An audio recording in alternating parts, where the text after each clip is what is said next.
What's good, everybody, and welcome to another episode of the Big Ticket. I'm your host, Vick3. So, listen, it's been a minute. I know I've been off for a little bit, but the personal life things pop up. My guy's gonna move.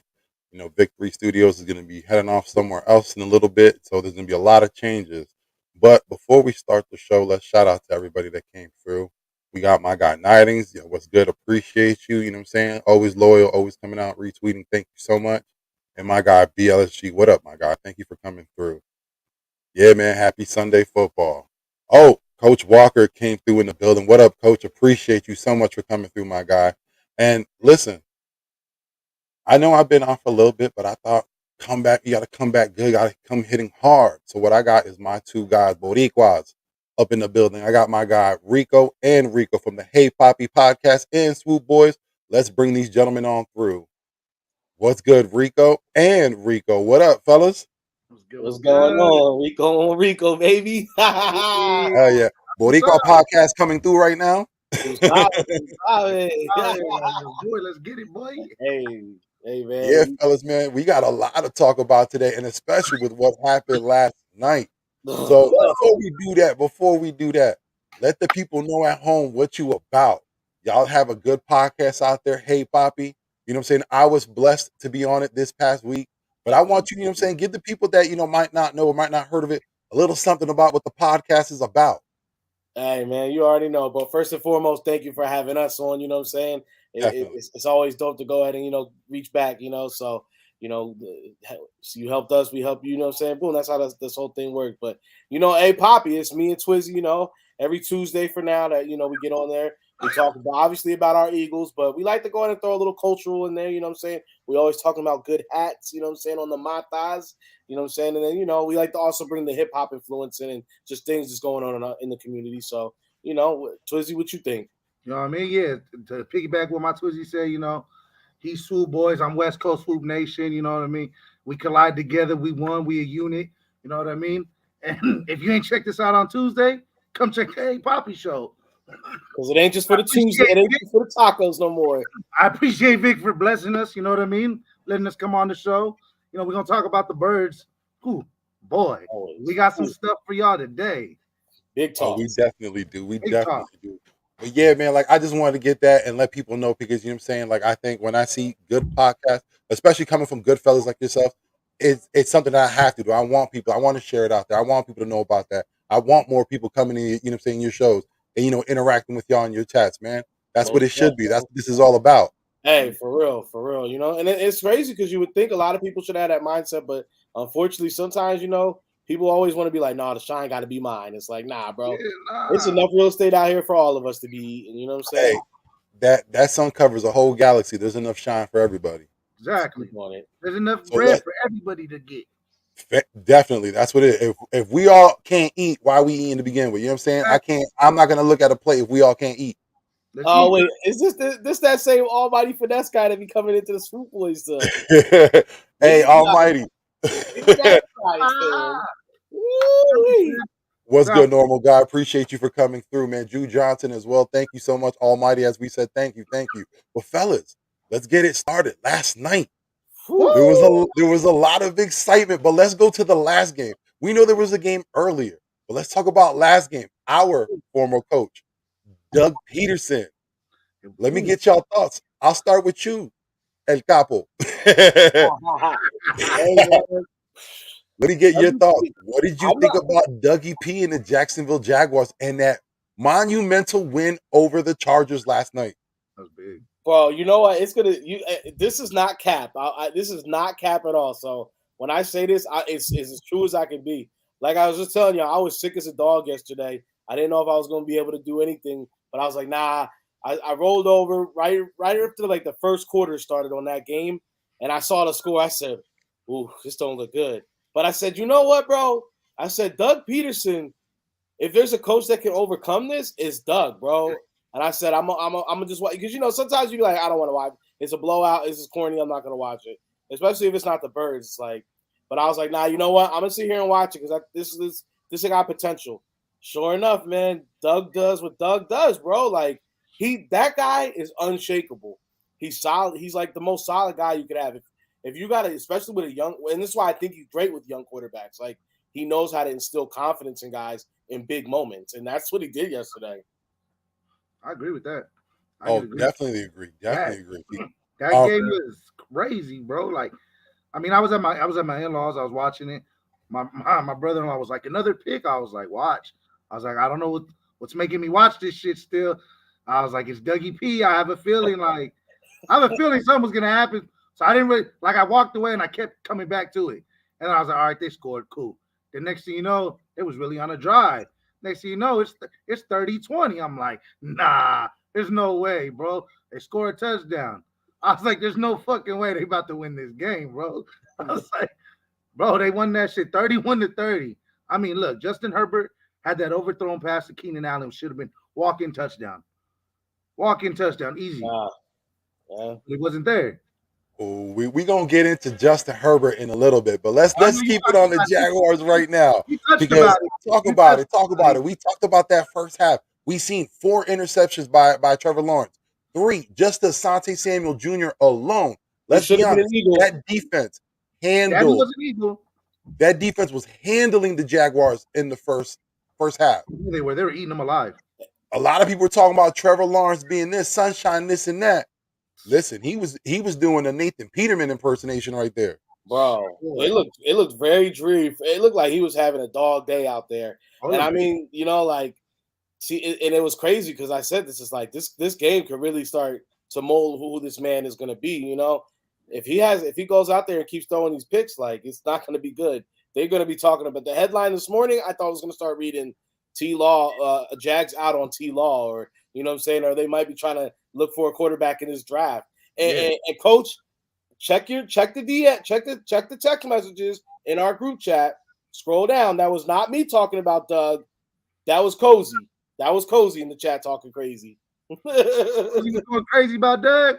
The record straight. No, if y'all want to know, Cozy was going crazy in the group chat talking about, who picked Doug to win? Who said the Jags were going to win? Bro, you can never. There he is. Appreciate you for coming through, Cozy. What up? Cozy.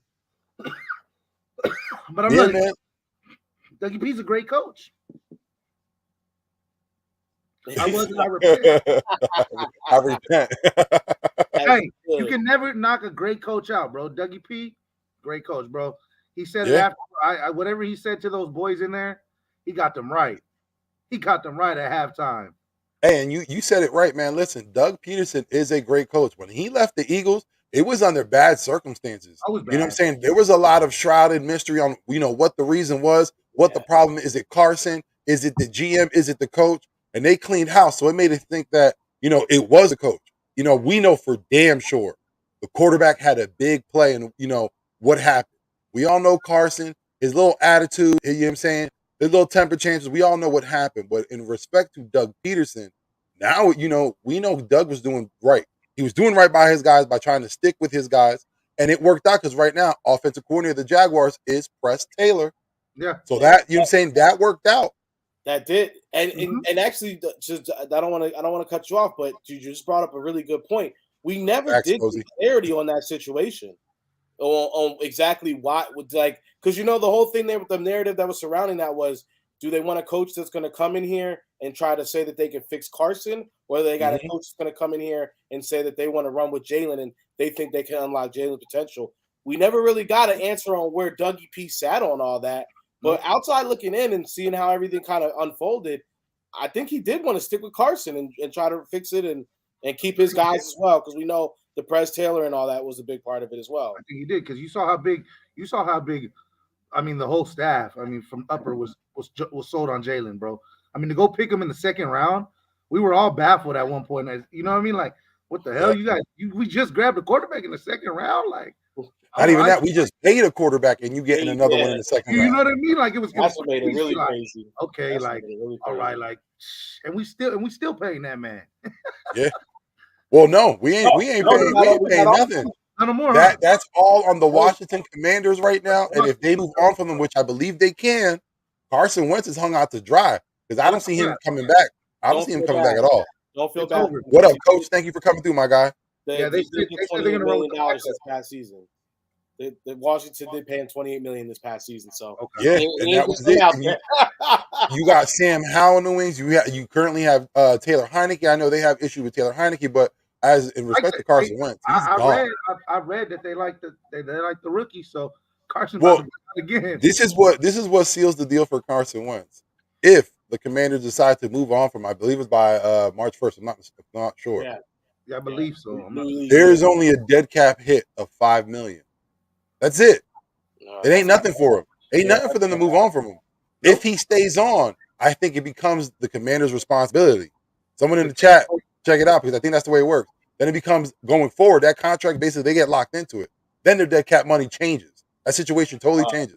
So it's for their best interest to move on from him this season anyway. Yeah, they got to cut ties. Yeah, they got to cut Yeah. ties.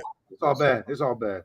But talking about last night's game, let's get it back, because we mentioned it a little bit. We talked about Justin Herbert and that Chargers offense. And we said on Tuesday, the defense gave Justin Herbert a lot of chances in that first half. Yeah, they did. Second half, Justin Herbert shut out, scoreless, only 3 points scored. So let me ask y'all the question. I'm going to start with you, Twizzy. All right. Is Justin Herbert a little overhyped? I believe so, bro. Because look, I was watching the game last night. I like the cat, but like I just seen this morning, Joe Burrow, Josh Allen, Patrick Mahomes, as they try to compare him to, that nobody's coming back 27-0 from them three. Nobody's gonna come back 27-0 from them guys. There's just different blood in there with them. You go up 27-0, I'm still applying pressure. You know what I mean? Like, why stop? You're already up 27-0. Keep going. Your defense is on fire. They gave you 4 interceptions. If you don't score on each drive and keep applying pressure, then come on, bro. There's a lot of balls that I saw him, like I spoke about earlier, that Keenan Allen ball, walking touchdown, overthrown. That would have sealed the deal. That could have sealed the game. But no, yeah, he's hyped right now. It's a little hype, bro.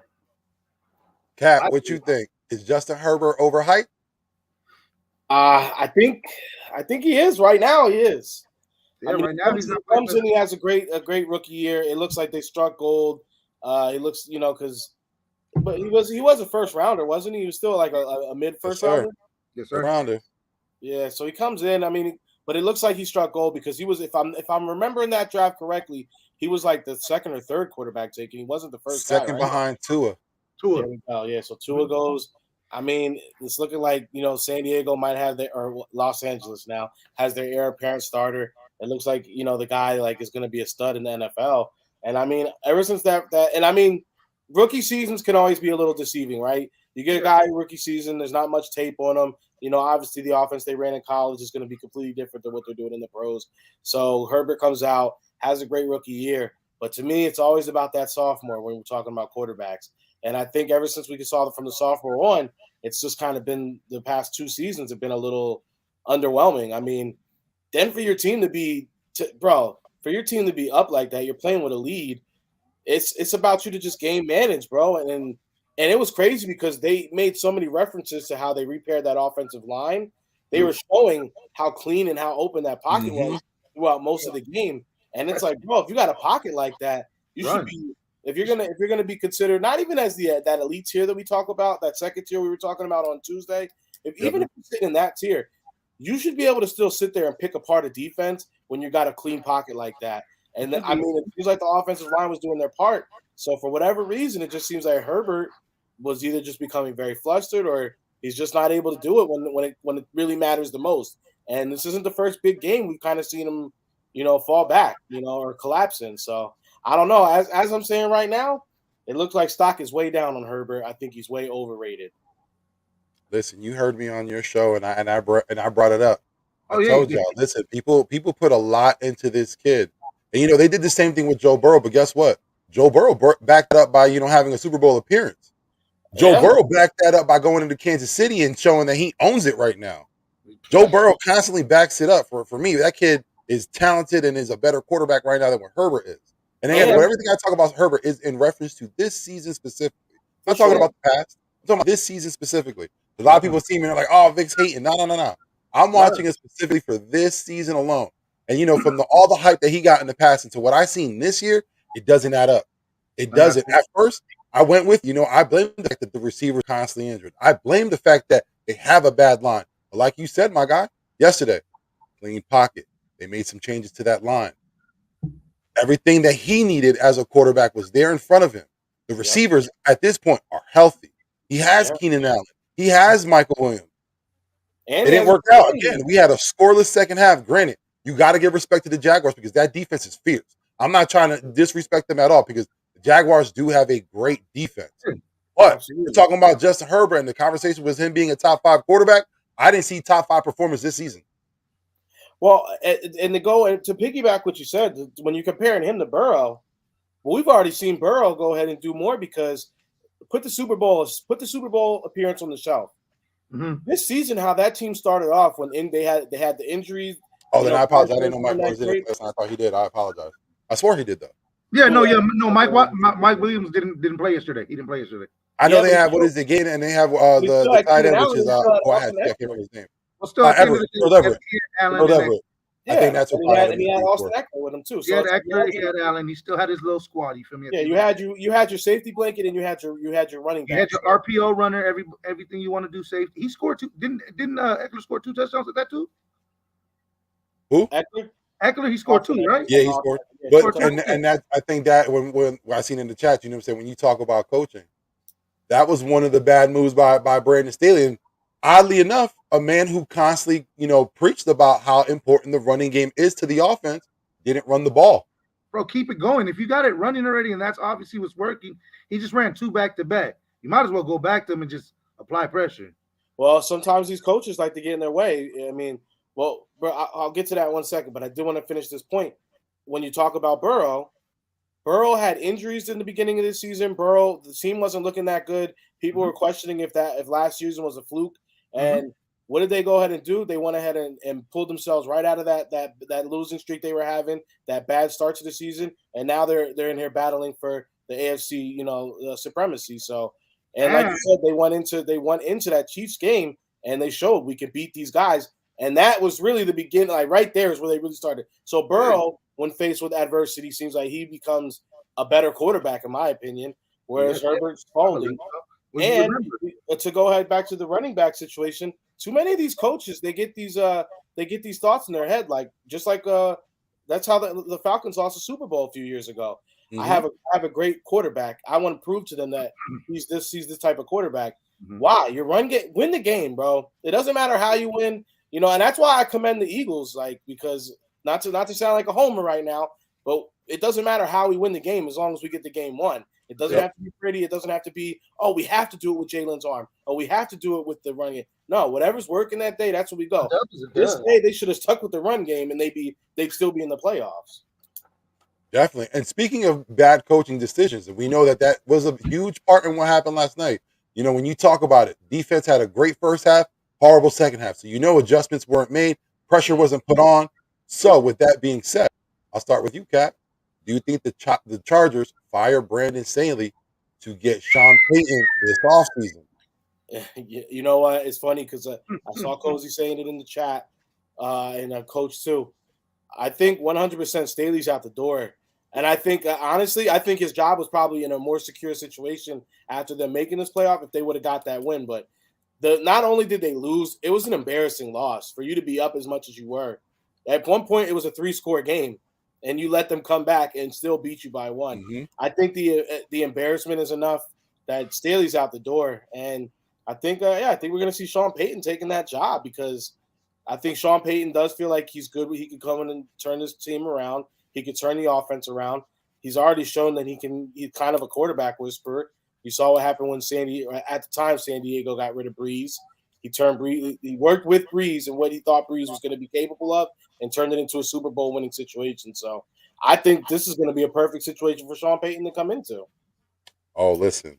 I think we said it before. I don't know if anyone watched, the ECG. They went live. Papa Sora, Coach Dante. We had Manny out there. I came in on the late end, but they were saying it. Very well could possibly be Sean Payton giving Dougie a call, giving Dougie a call. Listen, I don't know what you did in the first half, but I got a couple of plays for you in the second half that if you want to use, by all means, I'm gonna help you out. Right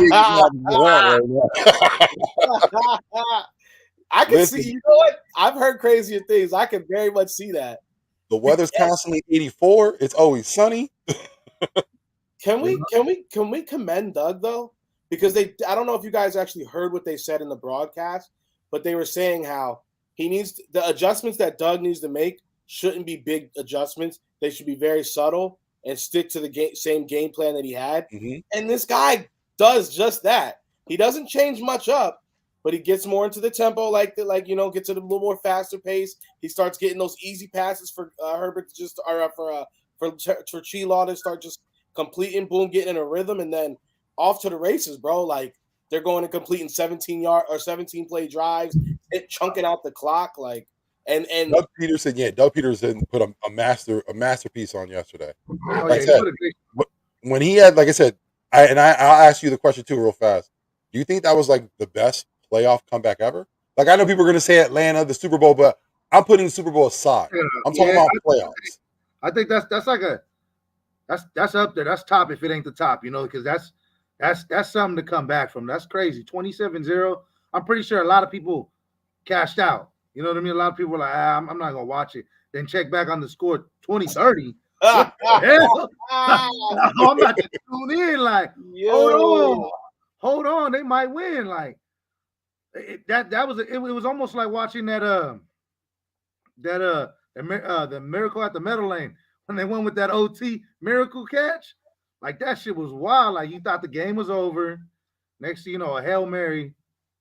Like what the fuck? You know what it reminded me of? Go ahead, my bad. Oh no, I was gonna say because I'm that old. When the Knicks played the Pacers and the Knicks are up, I think about 20 points. Talking about when Reggie Miller took like the last 2 minutes and scored 18 points and beat the Lakers, and everybody was just like, Lakers fans had left the Garden thinking it was a wrap. Bro, to be on your car ride home, to be like the Lakers lost. Could you imagine? That's just obviously not the Lakers, the Knicks. That's like right now with the Jaguars. You know what I'm saying? Chargers fans, it was in the bag. At halftime, listen, they already had planned. Listen, at the third quarter, maybe like 5 minutes left, we're gonna go back to the car, drive home, beat the traffic, and end up that way. Dougie P and T-Law and company came through. You should never be that guy. Like I never understood these people who go to sporting events and their main thing is to say, like they literally leave at the beginning or the mid of the fourth quarter or like the last period of a hockey game or basketball game just to beat traffic. I miss. Why did you even come to the game? Yeah. Definitely. Yes, and that duo, and that was Vic Fangio was someone who is currently on the Eagles staff as a consultant. I was hoping that if anything would happen with Jonathan Gannon, he can come and replace and become our new DC next season. But yeah, Sean Payton, man, the guy's a genius. He's great at coaches as well. Did you guys think the Bosa flag, the personal foul thing was bullshit? It was. Right? I mean, it is always going to be. Look, that's the league. No one wants to give that stuff. T-Mac with 33 points. T-Mac 12 points in 9 seconds was crazy too. Oh yeah, I was going to talk about that. T-Mac with 9 seconds. Yeah, that was nasty. That was nasty. Crazy. That shit was nasty. It was like, bro, that shit was so nasty. I was in like middle school, and we like the next day. That's all me and all my friends kept talking about was T-Mac going crazy like that. It was like a minute left or something. He scored 13. Shit was wild, bro. That's wild to take. But when you woke up, I know you were happy as hell because there was a game going on. You know when you say you take a nap and also you're like, word? There's a game? Cool. Right? Well, it was like me. Like I said, I was like, I'm gonna keep the game on. I was just kind of I was just getting up, and then I was kind of like trying to move around, get back, get the foggy brain out of the way. I was kind of like folding some clothes, and then my wife had a plate downstairs for me. I went downstairs, and it was like every time I went into a different room, the score kept going up. I was like, things are happening. Things are happening. Like it was like well into the third when they started coming back. Like you saw Trevor Lawrence like, oh, this kid's gonna mess this whole game, and all of a sudden it's like 3 points. We got 10 points, 7. Like we keep going, but hold on before we keep going. Twiz, was crazy. I didn't get your thoughts. Do you think Brandon Staley gets let go, and it's just written in stone that Sean Payton takes over? Look, I hope I would think that would happen, I want it to happen. I would think the coach gets fired, bro. Like you're not gonna fire Jay Herb. You're not trading Jay Herb anytime. That's your franchise quarterback. Coach gets fired. Um, if Sean's, I mean, I know Sean would be great with a young quarterback. They got a great off. They, I don't know how long Keenan got left. Keenan's already older, but you know what I mean. They still got a good offense. So I'm pretty sure he could build that, make something nice. Give him a year or two. Sean Payton could take him somewhere nice. Yeah, I could I see think, it. I could definitely see it. Especially like I said, with what he has planned up with Vic Fangio, that defense, Khalil Mack. You got Bosa back there, Joey Bosa. That's crazy. They haven't been able to spend much time together this season because of injuries. Then you exactly. talk about Asante Samuel, a rising player himself. That's scary. That boy's nasty. 3 picks yesterday. And I'll say it every time I hear a kid's name. Should have been an Eagle. Should have been an Eagle. Mm-hmm. Yeah, I say the same thing too. But I'll say this with Chargers. The same thing I said last year. On paper, everything sounds great. But because of injuries and everything that happens throughout the season, and sometimes decisions that your quarterback makes don't go that far. Mm-hmm. But going forward, let me ask you all a question because we already asked, if Staley gets fired. Let me ask you about the Jaguars. Cap, I'll start with you. Do you see the Jaguars as a threat in the AFC playoff race? They look good. They look good. They look good last night. I mean, I don't see why you don't. You know what I mean? You come back from a 27-0. I don't see why you see them when you can't look at them as a threat. That they really came back from a team that everybody thought that was going to dominate them. First and foremost, you're down 27-0. First, you throw 4 picks.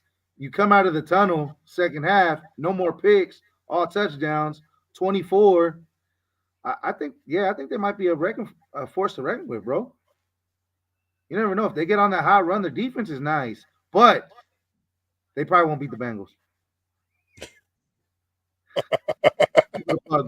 They won't beat the Bengals. I might have to go ahead and push back on this. You think? I agree, Cozy. But what I will say to that is, you're not accounting for that Jaguars defense. They might make it hard for those quarterbacks. I mean, look, Trevor Walker. Hey, yeah, Trevor. Yeah, he's nice. Well, their defense, not only is their defense is nice, but let's not forget they did a really good job when they went up to Kansas City this past season as well. They lost, but it wasn't like they got blown out. No, 17 they lost to 27. Yeah, they didn't lose. Well, 17 to 27, but I mean, and that wasn't like that wasn't like a 27. Like, oh, Patty still had 4 touchdown throws and he threw for like 350 something yards. So they were in it. I mean, they played them very tough. It wasn't like they just rolled over for them. And man, there's something to be said about a team that's feeling themselves once they get they got a win under their belt now. Like that says a lot in the playoffs, bro. Like some young guys, they got to and I wish because you see how we see these little snippets that come out of the Eagles locker room that whoever the videographers are or whoever the I've been trying to find it all morning, but I have not seen anything yet. The Jaguars need to put something out. I need to know what the hell Doug was saying in that halftime, bro, because they come out like he made them believe. Like that's all I can say is he made them believers. Whatever who was it one of you who said they gotta have the Jordan's magic stuff and throw it around? No, I didn't say that. Remember Space Jam when they had the I know what you're talking about. I know exactly what you're talking about. Doug had that. He put something in a bottle. He said, "Drink this." No, I saw something that he said. Supposedly that he said that they went in the locker room. He was like, just play yourself. Just play yourself. He was telling them and I'm like, well, I don't know what else you told him, Dougie P, but you got him right. I was about to say, I thought Doug came out with that Kirby Smart speech. I need an Eagles Jags Super Bowl. We denied in 2000. Yo, he said something to them because they came, bro. Like they came out with the intent to go ahead and play hard, but then they also came out in a very they were calm about it. So it wasn't like they were like everyone was ready to whatever was about to happen. They were ready for it all. So they went out with purpose. That's what they went out with purpose, and they had confidence behind them. Whatever Doug said or whatever was done in that locker room with the adjustments, he had them ready for that second half of football. And if he's able to do that with them being down. He said that promise about ice cream. He we all know promised Dougie them T that. loves ice cream. We all know that. And He Kelsey definitely Cheese promised doing them a the ice W in cream. the Super Bowl would be But fire. he definitely had them. If he can do that in a halftime adjustment, just think about what he's able to go ahead and do with a week of preparation after you guys came back from 27-0. You came back from 27-0, or the team that they said was you had no chance against. He's gonna have these kids' hats on fire, bro. I feel bad for Eagles the next Super round Bowl of the too. playoffs. They might get another win, and I'm not gonna be shocked by it. Yeah. Okay. I think for one thing, the Jaguars put the NFL, the AFC on notice to let them know that even though if you think they're down, they're not out. They're not out at all. If you're gonna go with the Jags, you better stomp on them. Keep it going. You don't let up. You know what I'm saying? You're not going to prevent defense. You're not running the ball to run out the clock. Nah, you just attacking. Nope, can't do it. But and it's crazy because you go won't win ahead. the playoffs. You won't. Yeah, Yeah, I know. Cowboys. But with that being said, we talked about the AFC. Now let's bring it back to the NFC. So let me get your thoughts, my guy. What did you think of the Niners win last Beatable. Man, I ain't gonna lie. I'm buying Brock Purdy, bro. I believe in it now. I thought it was gonna flame out. I thought it was gonna be like Linsanity, bro. And it's certainly not. The kid is playing great. Like I think I mentioned it on your show when we were talking about Brock Purdy. Like since he's come in, the kid has been doing nothing but making history for that 49ers franchise. He's doing something that no quarterback, and we're talking about Joe Montana, their franchise leading QB, has not been able to do. Steady, averaging 2 touchdowns. Hasn't been making mistakes, has been making incredible plays, has been getting that team along. A lot of people are like, oh, but he throws screens. That's all he's doing. He's only throwing, you know what I'm saying, short passes. Great, but guess what? He's still commanding that offense. He's still getting them down the field. Ain't no one beating him, so he's doing whatever he needs to do to get the job done. But, Twizzy, let me get your thoughts. What did the Niners win last night? Oh yeah, I mean I was watching it. Okay, at first I was like, all right, Seahawks, it's a divisional game. They're gonna keep it tight for a hot second. Next thing you know, after that play with Gino, I was like, oh, it's over now. Now they're not gonna let up. But they look honestly, from my perspective, they look. I mean, I didn't believe in the Purdy shit neither. Yeah, he's doing nice. He's doing his thing. You know, it's just he knows where to play the ball at, and the receivers are doing the rest. He just don't do too much. But I will say this: I do say they're beatable. I think we can get in that O line. The Eagles will get at least 4 to 5 sacks. That's what we're known for. And it might be an Eagles Niners. Just saying. Oh, that would be fire. You know what I'm saying? That'd be a good NFC championship game. But let me ask you all in general, like, what are your thoughts of Brock Purdy? Do you think that the Niners have found their quarterback in the future, especially if you see him continue to go into these playoffs? You know, how far do you think he can go? I'll start with you, Twizzy. I mean, at the end of the day, yeah, you guys found a diamond in the dozen. you guys found somebody. What was it? 290, the last one, Yeah. right? Yeah. There was the last pick. You found another Tom Brady without, like you found a diamond out there. The boy playing good. He's not doing too much. He's doing exactly what he needs you to do. He's putting the ball in perfect places. I haven't really seen him like nervous out, get scared in a situation yet where he has to fumble. But I also do feel like he hasn't played that defense yet. You know what I mean? He hasn't played that pressure, that somebody that's trying to come attack him, hand in the face. You know what I mean? He hasn't played that type yet. I haven't seen, because everybody that gets in, he already throws the ball off already and gets a hit. So he's looking good. He's doing really good. I'm not gonna say he's bad, but the kid's playing some good football right now. I think you make a great point in saying that the game's not too big for him. That's one thing you've seen. And, a lot of people always go to the Mr. Irrelevant thing. Listen, there's undrafted free agent quarterbacks that play out there. It's just that when you're in that position, especially, think about it, Purdy, you had Trey Lance, then you had my guy Jimmy come back. Purdy was never in the thought process. So imagine how much practice time he got.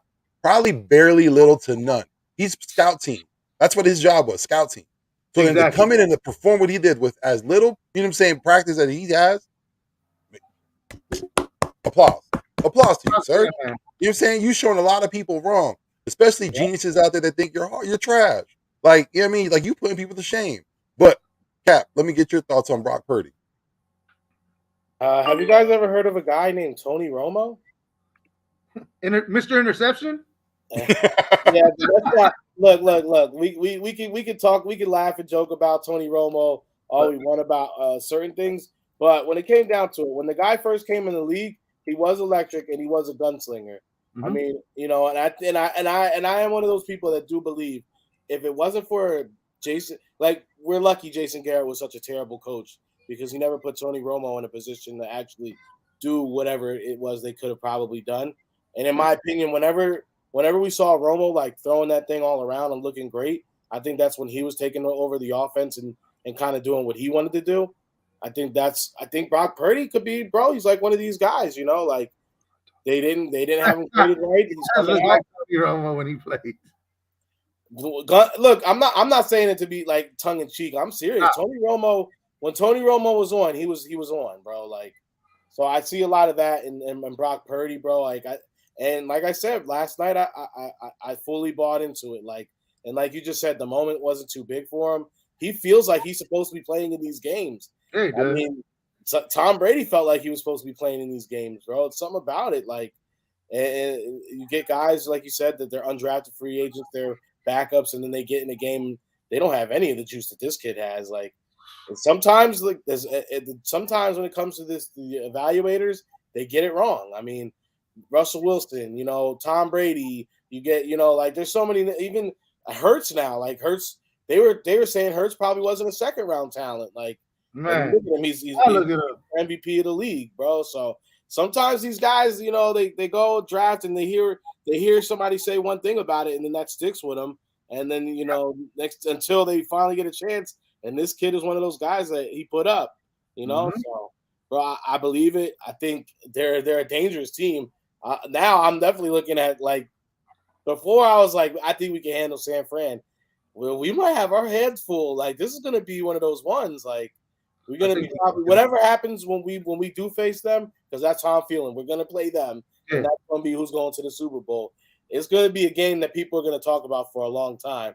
I think it's going to be a lot of back and forth, bro, because they got a great defense. We got a great defense. This kid's got stones, you know, and he's carrying around on the field, and then we got a great quarterback. So you want to know what? You want to know what's really going to play the difference, though? Who makes the first mistake? Is the O-line. And who makes the first mistake? Because the O-line, we have the best O-line in the league, hands down. And you ain't getting to Hurts. You know what I mean? And if you get to Hurts, the difference between Hurts and Purdy, Hurts got them legs. We ain't seen Purdy run yet. The Eagles, though, if we do play them, we got to disrupt that screen game. We have to play sound defense. We have to wrap up in tackling. You know what I'm saying? We have to create pressure and get Purdy frustrated. Because once that offense will go, the Niners have a great defense. I'm not going to discount them at all. But guess what? Like any defense, if you're on the field most of the whole game, you're going to screw up. You're going to get tired. You're going to get beat down. And the Eagles, with that running game, with the two wide receivers they have, with you got Goddard back now, listen, let us pick this apart. Like you said, and if Jalen ain't got nothing open, his legs will let him get there. It's going to be a dope matchup. And the one thing that I think that if this is the showdown, it's going to go back to what those Niners fans did in front of that Rocky statue. That's what we're coming back after. Because if we win that game, listen, it's going to be a problem. It's going to be a problem. Oh, yeah, it's going to be a wild one. And they saying in the Swoop Boys group chat, they said they want to see a bunch of beds in the chat for Chargers fans. Put the bed. Put the lightning bolt with a bed. Put a lightning bolt with a bed. Hold on. Let me see. I don't know if I still got my picture. Hold on, because I don't have it here. I had one. It was a Chargers one. It was choking. It was hilarious. Yeah. Oh my God. I'm gonna send it to you right now. Wait, you know what? Because I have a really good friend. Shout out Complex, produced by Complex. He's a Grammy-winning, a multi-platinum selling producer on like with Roy Woods, Drake, a lot of big records he's done. He's a good personal friend of mine. So I know he's probably gonna watch this later because he usually ends up watching a lot of content we do. And he's a big he's a big Chargers Clippers fan. So it was funny because on Twitter, right at the half, or right at the, I think it was at the right before the end of the first half, he just put on Twitter, he was like, he's like, damn, he said, damn, Chargers out here killing it. And then I had to I had to wait. And then once I started seeing the comeback, once it got to like 17, I wrote him back on Twitter and I was like, you feeling all right? Oh, there it is, Cozy. There we go. Hey, Twizzy, look what I just sent you. Look what I just sent you of the Chargers thing. Watch. Yeah, Dolphins did pick. Yeah, I got the Dolphins on up here too. I just sent you. Watch. I just sent you that of the Bills they're a team that's up and down too, but I think they're playing with a lot of emotion. I think that they might have some down moments, but they're a team that'll gut out a win. They'll get it done. Yeah, Josh, man.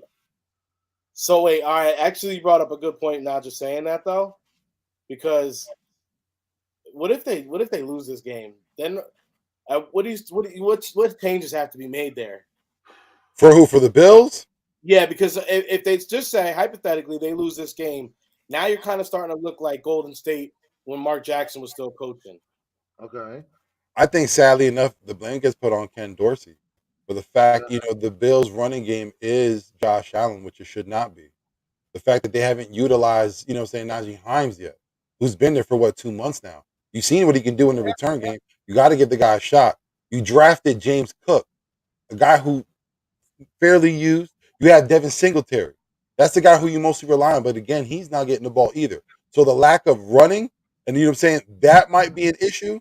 That's the only thing I can say right now that's knocking the Bills, because Josh Allen is doing his damnedest to keep Ken Dorsey and that team together. Because listen, he's been playing lights out. They just scored again. Yeah. You saw Josh Allen just wanted all the smoke right now? Yep. You know what, guys, real quick, I don't mean to hijack anything, but I did mean to say this at the beginning of the episode.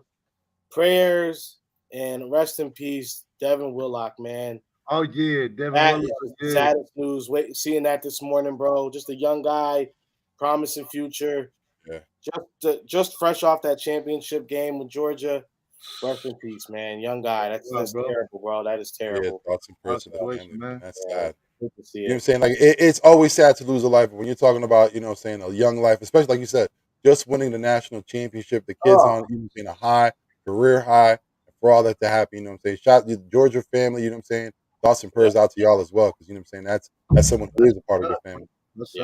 I didn't mean to hijack anything, but I did want to. I did mean to say that in the opening monologue, and it we jump right in. We get excited with this football. Yeah, we were a little excited, but yeah, you know what I'm saying. Tease and peace to the family. And now, just like that, just to keep it moving. Now this is a score. It's a tied game, bro. No, it is. This game's tied. Yeah, I believe she was an employee of the college as well. She was associated with them. So she was a recruiter, I think, something like that, was scouting. Yeah, she was part of the She was a scouting team. She was a part of the scouting team. That's sad. Yeah, that's sad. You know what I'm saying? Any life loss, you know what I'm saying? It's sad. Yeah, especially like it was so young. Bro. Yeah, on a high, man. Thoughts and prayers. Not to overlook that, but let me ask you both. Yeah, never. But let me ask you this. So far for the Eagles, we're gonna talk about these Eagles now. We're getting into it. What has been your greatest moment so far this season? Oh, man, I don't have a great. I'll let Twisted do the greatest moment first, but can I just say one thing real quick? Go ahead. Because now that we have this 18 game season or 18-week season now, the football season used to feel long before, but just that extra week makes it feel so much longer, bro. Doesn't it feel like it was last season we were all complaining about the Eagles not being able to score in the second half?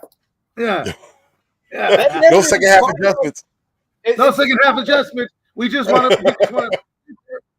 No one's worried about it anymore. We fixed it. Like we look good. Well, if anything, third quarter is when third and fourth. That's our time to shine. Specifically, the fourth quarter this season. Man.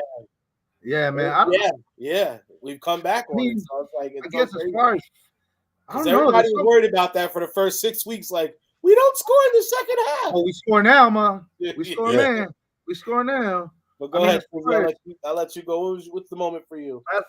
Man, it's like so many. Like I don't know if I can really break it down, but I guess I can really say is like the growth and development of Jalen. I really, that's just to see him, what he's done and where he's been and how he's been able to throw the deep ball. You know what I mean? Really, really getting the adjustments that he needs to do.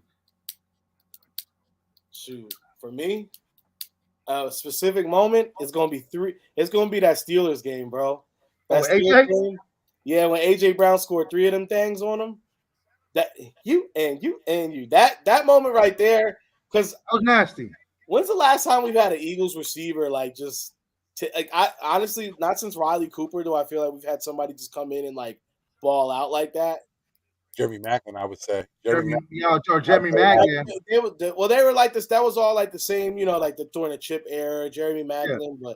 But that's so it's like we haven't had anything fun like that since then, So it's like, yeah, Jeremy Macklin because Riley Cooper was part of that regime. You had Alshon Jeffrey, kill it that year. Alshon Jeffrey. But I don't remember like there being an Alshon game though. You know what I'm saying? Where he just the only one that I remember was that breakaway catch, in Minnesota, just that was beautiful. That was beautiful.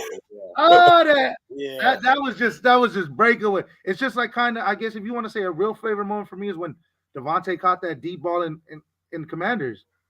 That was a highlight moment, low key for me. Like that shit was just that.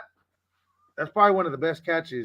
What about you, Vic? Man, you got to tell us yours. For me, it's gonna have to be AJ's revenge game. When he came back, you know what I'm saying? Like, I love you, but I'm going to whoop you at the same time. You know what I mean? Oh, yeah. I think that was a statement game. That was the Eagles saying, like, and he got a fine for that. it was a growing trend when you talk about CJ, you know what I'm saying, with Gardner Johnson. He said the same thing. He didn't feel respected when he was with the Saints as he does with the Eagles, and that's because of the camaraderie with the team. You see AJ Brown. You seen how tight that Titans team was close. You know what I'm saying? If you watch Busting with the Boys, that Titans team is close. But for AJ to feel disrespected and to say how much he feels, better as an Eagle, how much things. Listen, that's my moment right there. That was the staple game to say, listen, we're backing up our brother. You know what I'm saying? Like he has some beef with y'all. We're going to, like I said, you mess with our little brother, you got the whole team behind you about to beat your ass. And that's what that was. Mm-hmm. I like that. Yeah. I mean, yeah, we're all as one. We're all as one. We're a unit. That was a great game. That was a crazy game. That was nice. That's when we looked at the Titans, it was like, all right, let's see what we got. Because, saying Titans had Derrick Henry. That was our big test. Can we handle a power back, a premier back? Because we had Jonathan Taylor, I believe, was the next week. Yeah. So we got to run this gauntlet. Let's see how it goes. Derrick Henry, 34 yards, I believe, 32 yards. That was it. Defense did their job. 32, bro, we dogged them. What we be? And it's so crazy because during the Green Bay game, that's what made me so worried about this game is in the Green Bay game, it was like we could not stop who's that big back they got that it just seemed like you talking about Dillon, AJ Dillon. Dillard? Yeah. AJ Dillon. I don't know why they stopped running him, but it seemed like we could not stop him. Touchdown. Diggs just scored a touchdown right back at him. Bills back up. Bills up. So wild. Hey, but give credit to the Dolphins, man. They're putting up a good game, especially when you're talking about who they got at quarterback right now. Without Tua at that, that's crazy. Yep. But I saw actually. Speaking of Tua, I had seen an alert that I didn't even think they were like thinking about possibly moving on from Tua. I think that's the talk going on now because apparently Tom Brady. Yep, that's what I heard. When Tom Brady gets something in his head, he likes the state of Florida, so he's staying within state. He sees the lineup that the Dolphins have. We all know that the issue that Tua is having now. You know what I'm saying? It's a medical issue. It's nothing that is his fault. He did nothing wrong. He played great. But when you think about what the Dolphins have right now, this is like their opportunity to win. Yeah. You can't rely on everything on the quarterback that you can't trust to make it a full season. If you got Brady for at least a year or two, if he gives the Dolphins one Super Bowl, that's enough for them. That's good. That's enough. They're good. Tampa's Look happy. at the Rams. The Rams risked it all twice to win a Super Bowl. It's enough for them. Yeah. And I heard the first place Tom Brady was eyeing from the beginning was Miami. Imagine Well, with yeah, Tom that's what that Brady, whole Tyreek scandal, Hill, the and whole Jalen scandal. Waddle. They had that whole scandal that was like he was, him going there, and Bro, Jalen Waddle and Tyreek Hill with Tom Brady. I don't. And you know Gronk what? is This pains me to Gronk's say it. coming out of retirement. I'm saying it This now. pains me. This would Gronk's pain me coming to out of say it, though. But if Brady was there, yo, Mike Gesicki would be ridiculous. That's only if Brady's there. Only if Brady's there. Bro, it's But crazy. the thing is, Tua when he is healthy, Tua actually has been balling out when he is Yeah. healthy. So Definitely. that's the thing. It's kind of crazy, but I mean, Definitely look goes at the in. end of Tua the was day, in that it's MVP the saddest discussion thing. before the injuries. He was Yeah, listen. Honestly, at the time he was leading the MVP discussion. Mm-hmm. Let's talk yeah, about it because they were undefeated. He was the yep. highest. He had the highest passing yards, most touchdowns. That team was hot. What you know what I mean? Yeah, I think if I'm not mistaken, he was leading the MVP race. I guess He in was. the People were talking about him. They weren't talking about because that's a big reason they weren't talking about Hurts early on because Tua was looking so good in Miami. yeah, he's Oh, been injured a they lot called it though. out of bounds. He They has been called it. injured a lot. That's the issue though. But let me ask y'all, as Eagles fans, how does it feel watching this wild card weekend? And what are your thoughts? You know what I'm saying, like on the games, and what do you think how that's going to affect us? Anytime, I know we've all been like laughing, saying like, "Oh, it's so good to have a weekend free and not have to not have that worry about the Eagles playing or what's going on in the game." But I don't know. Maybe I'm just sick. Maybe I'm just, I got something wrong in the head.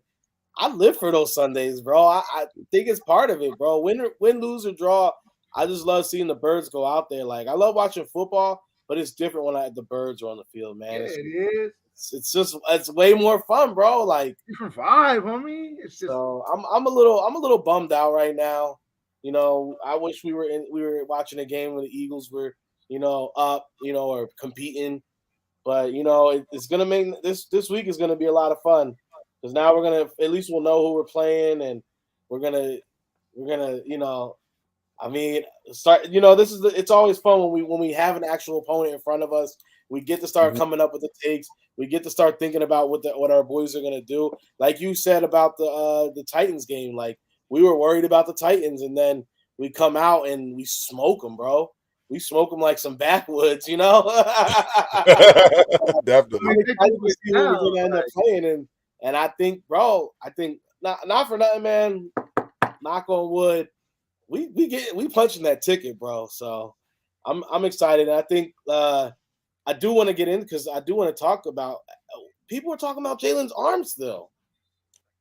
I Nothing to think it talk has about. because of maybe the shoulder injury might concern some Yeah. folks. But Yeah, let's be honest. We've seen Jalen make incredible passes this season. We've seen him throw the ball down. Like we've seen passes we didn't think that he could do. Yeah. In reference to his arm, he is great. Now with the injury, I don't know how much it affect him, but he's 2 weeks into recovery. I'm pretty sure he's feeling better now. You mean so? I think Jalen will be game ready. But yeah. Twizzy, let me get your thoughts. Well, how did you feel? Watching these wild card games, and what do you think? How do you think this is going to work out in respect to us? Man, I just piggyback on Twizzy stuff, man. Like, yeah, I'm impatient right now.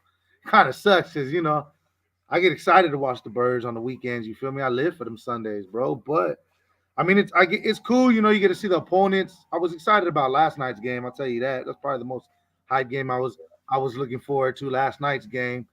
But honestly, I'm just ready to play who we're gonna play. Like, are the Giants gonna beat the Vikings? I don't know. Is Dallas gonna beat? I don't know. I don't think so. Like, I don't know. Rap, I'm. We just. Rap, We I know just. you're watching this right now. You know, if the Giants lose, I will be in your comment section. Ooh. Are we gonna get? Are we gonna get into these teams, the rest of the NFC, real quick? Oh, that's pretty much my next question. That's Okay, all pretty right, much my cool. next question. We'll get All to it. right. Hey, like, you good? You answered. What was your thing? You good? I'm good. Yeah. I I'm didn't know. I didn't want to I'm stop you waiting. from expounding on what you were saying. No, you good. I'm impatient. I just want the birds to come back and whoop somebody. That's what's up. So then I'll start off with you then. Who do you think is the biggest threat to the Eagles? I mean, honestly, I can be biased and be like nobody, but I think we punching that ticket. Like Twizzy said, I think we punching that ticket. But I think it's gonna be a defensive game. I think I think it'll be us and the Niners. But like I said, I think it comes down to O line. Our O line is way better, hands down, best O line in the league. We're gonna pass pressure. Then it comes down to quarterback. I haven't seen Brock Purdy run yet, so that's my dilemma. I don't see Dallas beating us. I don't see the Giants beating us. I don't see Vikings beating us. Yeah, big and fat. We're our Facts. biggest enemies. We're our biggest threats, bro. We're the ones that could only beat ourselves. You know what I mean? This team is just too much right now. Like it's a farewell party for Kelsey and Fletch. You know what I mean? Damn. You're a fool. We got to make sure that they go out the right way. You know they're trying to go out the right way because we all know Kelsey, this is last year, and Fletch is probably done for him too. Yeah. So yeah, those are my thoughts on it. What do you think think, we're our Cap? biggest threat. Who's the biggest threat to the Eagles? I think the biggest threat. I think it's the Niners. I ain't gonna lie. A couple weeks ago, I thought it was the Cowboys. I thought the Cowboys were gonna be a threat to us, but Did I you don't get know, high man. off my stuff or something? You was tripping. Nah, I But just I'm thought saying you keep on. Hold on, let me just say something because I know you both keep on saying the Niners, so it's far gone. Like the Cowboys ain't making it then, because if I they don't win, think they so. go against the Niners. Well, it's just because we see like Dak just don't look right, bro. So there's just It's just different. They're not the same, bro. They're not the same right now. There's something that, yeah, like because they got, bro. I ain't gonna cap, bro. They got a good team. Like they could be doing some damage, but right now they just something with that boy don't look right. You know what I'm saying? What's good? Good, Birdman. It's like when he came back from the elbow last year. Remember, he was kind of sailing balls a little bit. He was inaccurate, and now he's coming back from the thumb thing, and it's the same thing. He doesn't look right. He's got all these picks he's throwing like that. Say for what you want, like that's not the normal Dak. Dak doesn't normally make those type of mistakes. Like, nah, he's been throwing too many better picks, bro. quarterback than that. If he's bringing that into the playoffs, bro, that's going to be an issue. Yeah, man. Well, like I told y'all on your show, if the Cowboys lose, you know I will be going live, popping champagne for my second annual toast to 27 years of Dallas Cowboys being nothing but straight garbage. Hey, I'll be right there with you, my man. Hey, we might have to do one ourselves, Twizzy. We might have to. Yeah, I might have to rob my dad for his Moet, so we can do it right. You know how the Dolphins, the undefeated Dolphins team, they do it. Yeah. That's what we just got to start doing. Every time the Cowboys take the L. Yeah.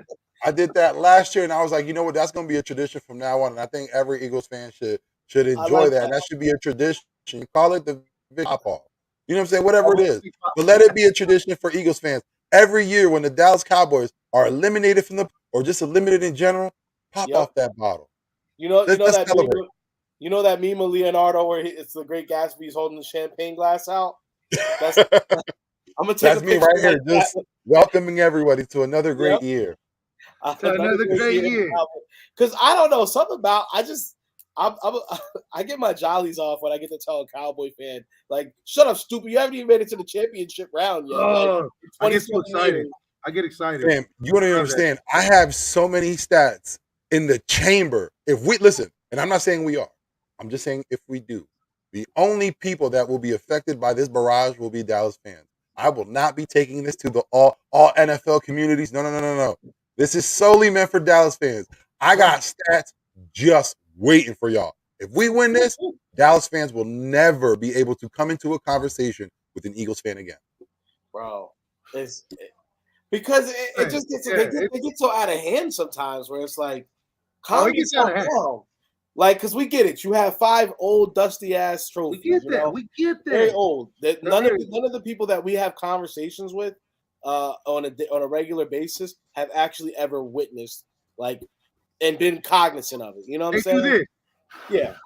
They go like this and plug it in the. No, they don't have that. No one even has VCRs anymore. No VCR players. You can't even find a Blu-ray.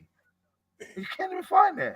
You know, so it's like the fact that they be standing on these old champions, and you never hear Eagles fans talking about our world championships because that would be blasphemy. Like I tell people the same thing. I said, technically, I mean, if you really want to break it down, we have world champion.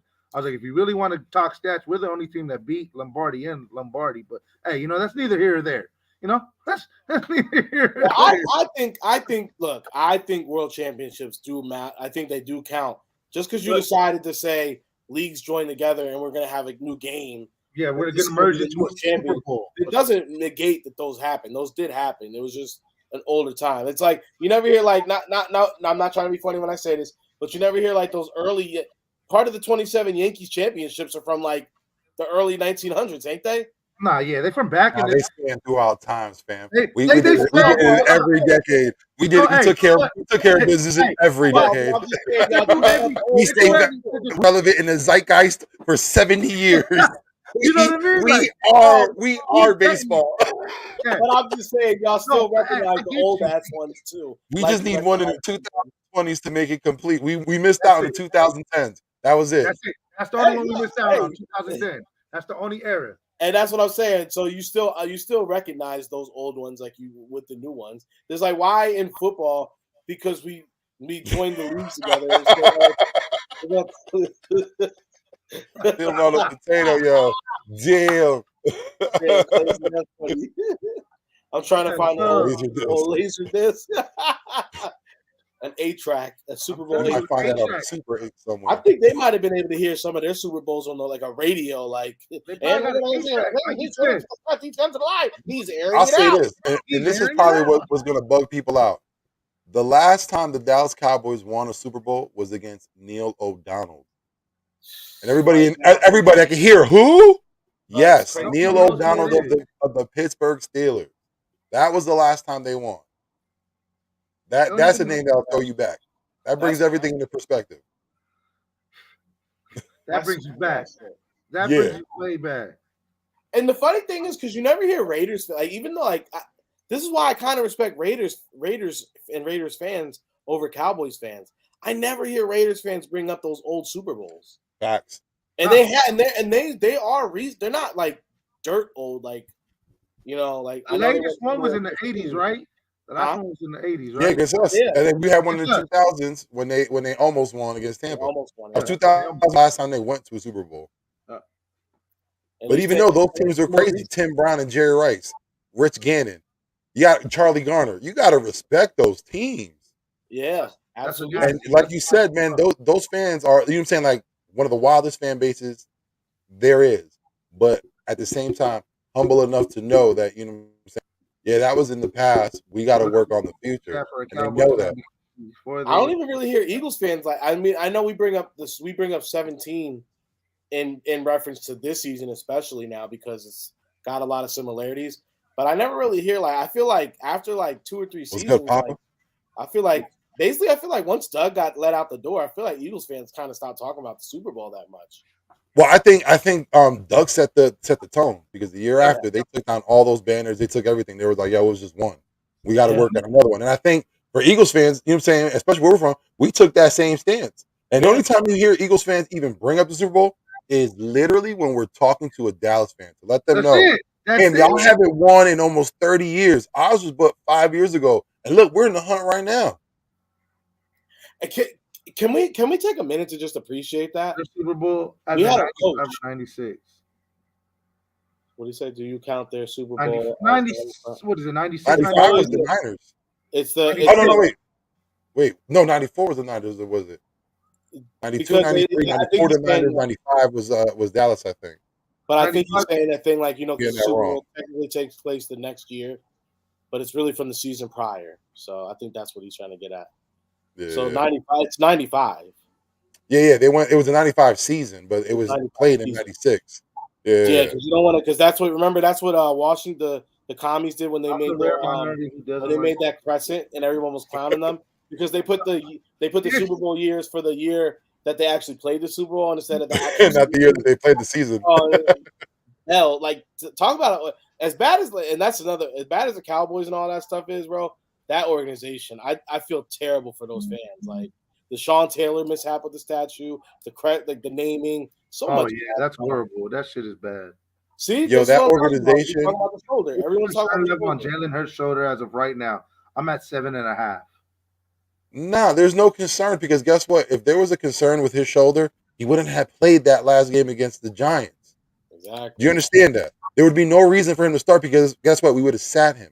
We'd have given him 3 weeks for rest. He didn't need that. There is no concern. I think, again, this is what people don't get.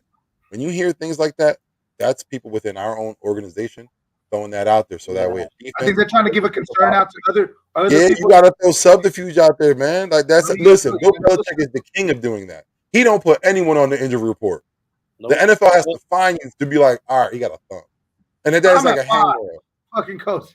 And one thing you guys got, and then one thing you guys also got to realize is everything that Jalen does has some type of reason or purpose for it. Even something as subtle as an Instagram post. Everything has a reason for it. If Jalen is talking about how sore his shoulder is or how bruised up he kind of feels, he's doing that because he wants to leave that out there. He wants them to think, oh, we're gonna try to blitz the quarterback then, and then he's gonna pick him apart. It's all part of it. And in the coaching staff, like Nick Sirianni, he's very on point about not letting stuff out or trying to keep things close to the chest. Like, come on, like you think he went from the what was he saying the week before when he was out? He was like, he heals faster than you guys. He does this, all that. So you think he's gonna go from that to start saying, yeah, Jalen's a little beat up, but we're all beat up. No, this is all mind games, guys. So if you want me to tell you my level should be at about 0.5. In the middle, Nick says, just don't drink the Kool-Aid. Just understand where we're at in the situation. That's Nick it. Said, just understand the situation that we're in. They babied him in the Saints game. In the middle, Nick said he's really sore. Yeah, you think Nick, if he was really man, you be hating on Jalen and this team so much. Sometimes I question if you are an Eagles fan, my guy. They babied him in the Saints game. Oh my God, Birdman, stop it, bro. I think that's the stance, man. Like, he doesn't take that trollish stance. That's his. I don't say gimmick, but that's his thing. I know. I love you, Birdman. I know what you're doing, but you got it. Sometimes you need people like that because then it becomes they're cheering too much for the team. You need that opposite. You know what I'm saying? Like, nah, I see it this way. Then you can meet in the middle. You know what I'm saying? You can have a grounded opinion. Do the whole wrestling bit, and you're taking over the world on Instagram and on TikTok, and then be sitting here saying stuff like this. Either you're riding with the team if you're doing all that, or you're not. Like, so just stop. You're riding with the team. Stop the fake quotes. We with the squad all day, baby. It's go Birds. Out of 5 over Minshew. Me too. I pray nobody hits. So wait, who do you think is the biggest threat? Because you didn't tell us. For us right now, aside of ourselves, dead serious, I think it might be the Niners. Like I said, that defense and how sound they play, and not just that, they're coaching. They're well coached. You got to give Shock Hannon a lot of credit. 10 straight wins just to get into the playoffs. After what? We're talking about after drafting a quarterback at number 5, not working out. Calling back the guy who you said last year wasn't good enough, got you into some games, and then he gets hurt. Left with no other option but to choose your third guy, Mr. Irrelevant, and that works out, and you keep the ball going. Hey, you gotta respect the Niners. You might say they have some deficiencies on that offense. You might, question some things, but guess what? They've been doing nothing but getting the job done. And like you said before, when a team's motivated and they're on a high like they are, it's hard to stop them. It's going to be very hard to stop them. So I'm going to say the Niners right now. But they all got it. We all got to make it there. We all got to get to that game. Yeah, we do. And see, the only reason that I feel like it all goes back to Jalen for us. I feel like Jalen, like he doesn't buy into any of the hype.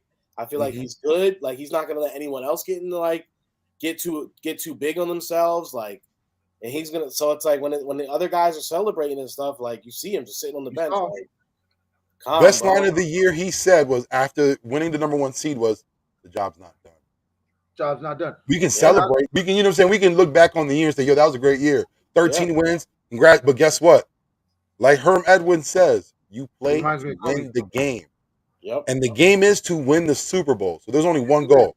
All that 1,000-yard season, you know what I'm saying, for Miles, for AJ, for Devontae, breaking 3,000 yards, breaking 20 touchdowns on the season, having alone, all that means absolutely nothing. Because ask the Patriots when they went undefeated, what happened when they lost that Super Bowl?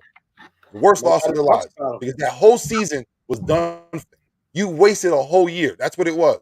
You Yep. literally wasted a whole year. And for the Eagles, a lot of Eagles fans aren't realizing, and I've been preaching since the beginning of the season, this is our window. Next Oh, year, at yeah. the end of this season, there are going to be some hard cuts, some moves that will be made that people will not like. A lot of a lot of names on this team you will not see anymore. So Yeah. our window to win it is right now. The chips are in for this game. Well, and to piggyback on that, us the difference between us winning a Super Bowl or losing a Super Bowl is going to be how a lot of these off postseason deals are going to turn out. A guy's going to think a lot different if he thinks, well, we won the Super Bowl already. Maybe I take a bit of a discount to go ahead and stay with this team so we can keep this guy over here. Maybe I sign an X amount year deal so that way we can go ahead. You know what I'm saying? Like if we win a Super Bowl, guys are going to look at this thing and be like, oh no, I want to stay here. We got a chance to be a dynasty now because a lot of these guys are young too. So it's like they might say, no, we're staying here, sign a deal, get me with this. I boom, boom, and people are getting a lot of nice paydays if you win a Super Bowl too. So that stays fresh in their head too. Like we're gonna get more money here in the long run if we stay together. Exactly. That's another thing. That Super Bowl, championship on your resume, that increases your amount. But let me just get to this. Real tell you something.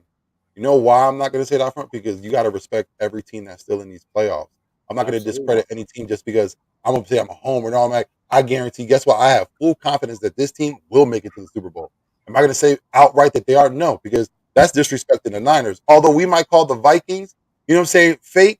You're still not going to disrespect that team and what they've done so far to get to where they're at. That's why you don't say that. You know why? Because I know the game of football and I know how it's played. So I'm not going to make a dumb comment or a dumb take and say, "Oh, I know for a fact they're going to make it." We don't know for a fact who's going to make it. Because again, the game has not been played yet. Any given Sunday, it's set for a reason.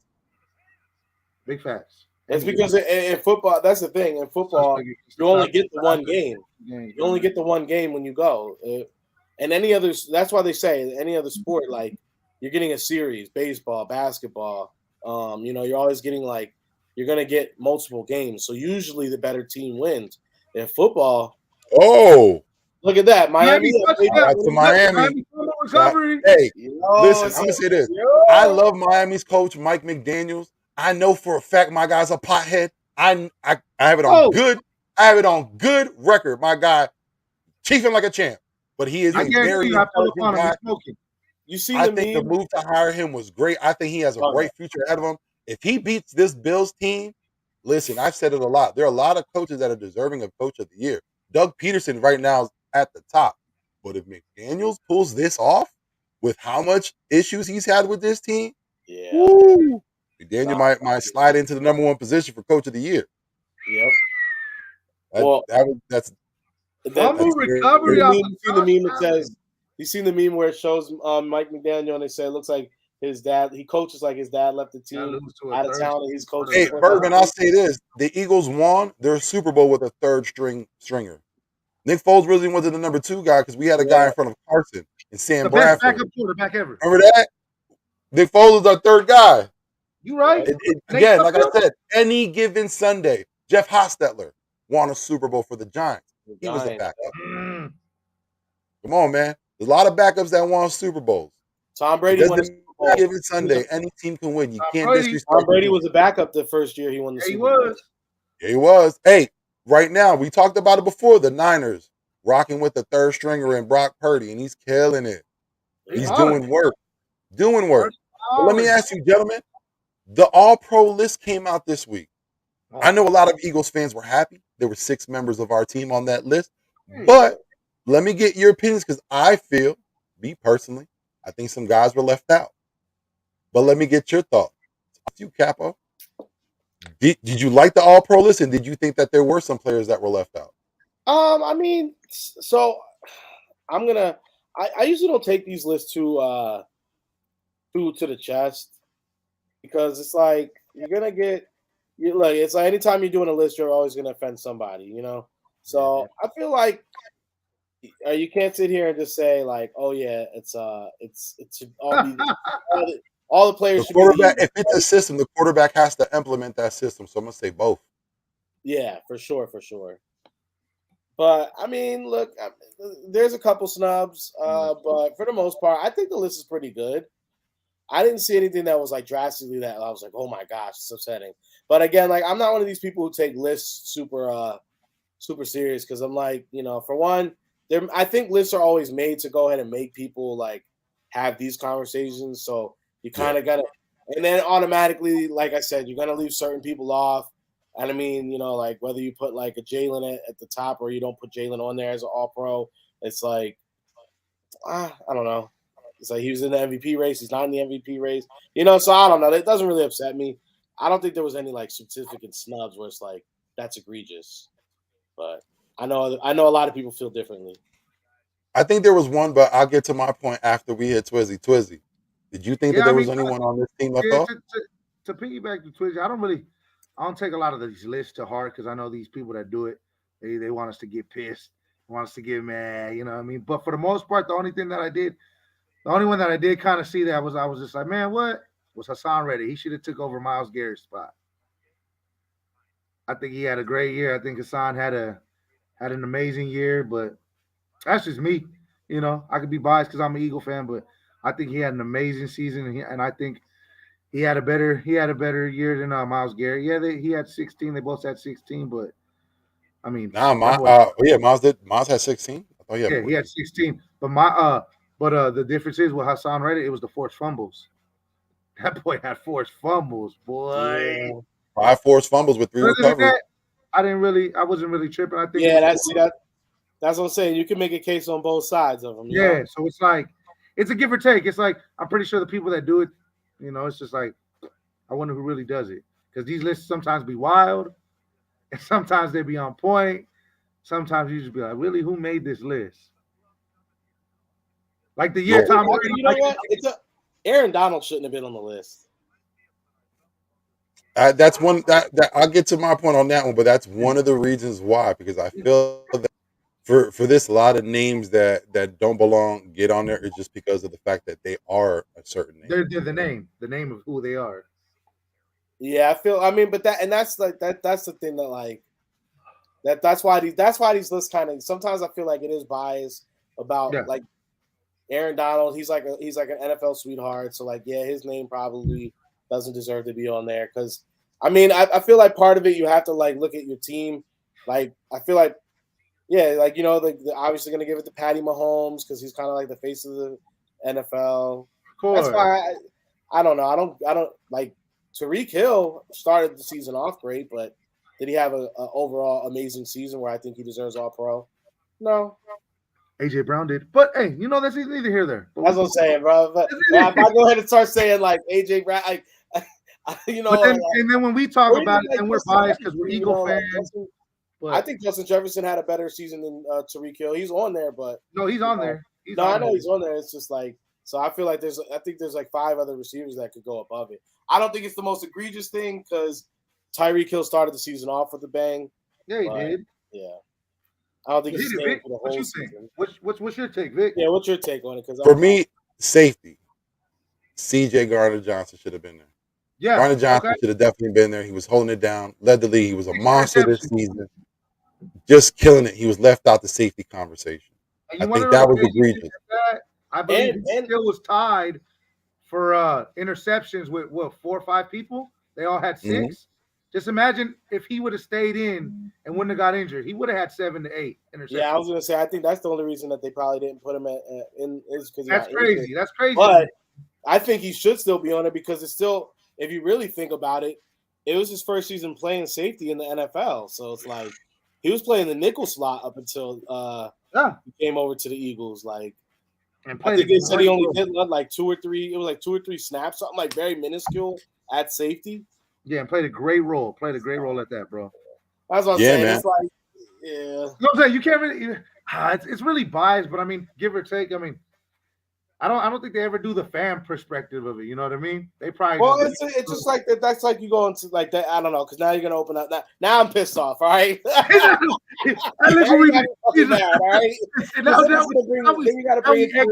Now we're knocking on the door. Now he. Yeah, because now you're like because it's kind of like the same thing about the MVP. Like, you know what I'm saying? Like the MVP. All we know like it's so stupid that you have MVP and then you have you have the best offensive player. It's like, so basically you're just saying the MVP is who is the best quarterback in the league, right? Yeah. And then because if you're saying that you have a best offensive player, wouldn't that still just be your quarterback? So it seems kind of stupid to me, So you might as well just say, all right, MVP is a quarterback-driven award, and if that's what it is, then we should know that Jalen Hurts, even though he's only missed 2 games, you saw how bad the team looked without him. He should be the MVP. Yep. I feel like, but then people are going to be like, oh, but Mahomes is going crazy. It's like, but do you want to keep doing it? Like, Mahomes was not the best team. Jalen was the best. He was the best quarterback on the best team. The team looked bad without him, and then they went ahead and won the game when he finally came back. So what are we talking about? Hargrave got robbed. That's a very great point. Yep. Listen, I think talk about Maddox, what did we say all Maddox this was questionable. You know what I'm saying? But CJ is one guy, and another guy I thought that shouldn't have been on the second team was Landon Dickerson. Again, first highest rated guard in the passing game, second in running. How is he not on your all pro list? If he is literally killing it as a guard, why is he not on your first team all pro list? Again, because it becomes the same reason that Lane Johnson doesn't get the credit for what he's been doing the last 2 years in a row. You know what I mean? Yeah. I want so badly to disagree with it because I don't want us to sound like homers, but it's like, but it's not being a homer. It's true because again, you put Zach Martin on. Why'd you put Zach Martin on? Granted, the guy had half a sack this year, but wasn't playing as well. But you did it because he was a name, and that's why I get so mad at these lists. Because if you're the Associated Press, you know what I'm saying, you're the upper echelon. You are literally the Associated Press. There's nothing above you. You know what I'm saying? So when you come out with these lists, I feel that, you have a duty to come correct. Don't just put names on there because they are names. Put on the best players. All pros means who had the best season in each position. And that's how that's what should be on. That's why when I say Hassan Reddick is a good point to put on it because A, the sacks, B, like you said, forced fumbles that he got, and the forced fumble recovers. But a lot of people aren't even looking at the fact that Hassan Reddick's snap count. If you look at and I made this before I had this argument with Cole. He was like, "Oh, you're being a homer for Michael Parsons." All right, but look at the snap count. Michael Parsons, again, we're talking about 2 different positions. A tight end. Michael Parsons is a linebacker playing tight end, and Hassan Reddick is a tight end playing linebacker. That's what it is. But if you want to compare those numbers like they were saying, you look at Michael Parsons with 918 snaps compared to Hassan Reddick, who only has 817. He's almost 100 snaps less and producing more. Granted, Reddick. The French fries. Who did they give? Who did they put in as tight end? They put I don't know who did they put as tight end? The All Pro? Yeah. Kelsey. Kelsey. Which is well granted. You know what I mean? It's Kelsey. Yeah, Kelsey's in there. Yeah. He's been locking it down for the tight end. Yeah. What did he have? A first quarter? What was it? 4 touchdowns? Yeah. I mean, granted. I think if Goddard would have stayed healthy all year, I don't think he would have took Kelsey's spot, but I think he would have been up there. He would have been up there in yards and touchdowns. Yeah, for sure. But again, like they said, I think they discredit a lot with the timeout. Now with Goddard, I think what was that, 6 games he missed? That was a good amount of time. That was a good time. Yeah, that was a good amount of time. But when you look at CJ and you look at the production he had and how little time that he was out, you still got to consider that guy. You can't say, because he was still killing it. He was out five games. Yeah. So 6 games. You figure in those 8 games that he did play with, 9 games he played with, bro had 6 interceptions. So the 5 games he was out, he would have had 2 more interceptions, 3 more interceptions to get the title. Yeah. And one thing I will say though, but a lot of people will question me because I think Sauce Gardner is a great player. Had a great rookie season. He had a great season. Should not have been first team All Pro because guess what? Deflections are great, and he led in pass deflections, not in interceptions. Tariq Woolen and Patrick Peterson, the old man himself, had great seasons. Those are your All-Pro cornerbacks for this season. That's who I believe should have been your All-Pro. Like I said, it's the respect that the AP gets, and it's the responsibility that they have to put out a good list, and they don't. And that's what pisses me off with this. That's why, and that's another reason I hate looking at these lists because I'm like, for one, they never seem to get it even remotely right. Like even outside of football, like whenever you never do things like that, it's always like some wacky shit. It never makes any sense, and it's like, and I'm not the guy who says like if you didn't play the sport, you shouldn't be writing about the sport. I think there's plenty of people who play the sport and they're shitty at talking about the sport. Look at Jason Witten, great tight end, terrible in the booth. You know, there's plenty of guys who have never played and they're great in the booth. There's plenty of guys who write that have never played the sport. And, you know, just don't get me wrong, there's still some guys that play that are really good too. But there's, I think that some of the people are so misinformed. A perfect example is uh, early in the season when Dallas Goedert was having an amazing game. The commentator kept calling him Stole. Oh yeah. A lot of these national guys, they don't actually watch. They don't Yep. actually watch all these games. They're just watching certain games, and then basically they regurgitate what they see from other writers or from other highlights that see. So they don't ever Yeah. actually know. So that's why I feel like it's not.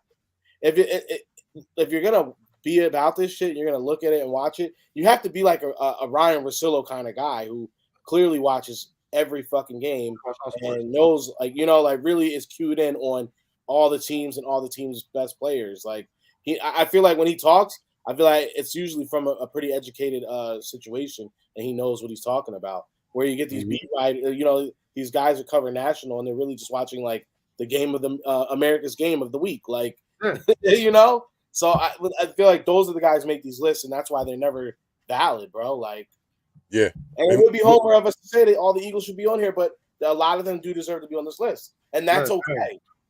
But see, I think is a lot of people need to understand one of the reasons why the Eagles had one of the best records in football is because we're one of the best teams.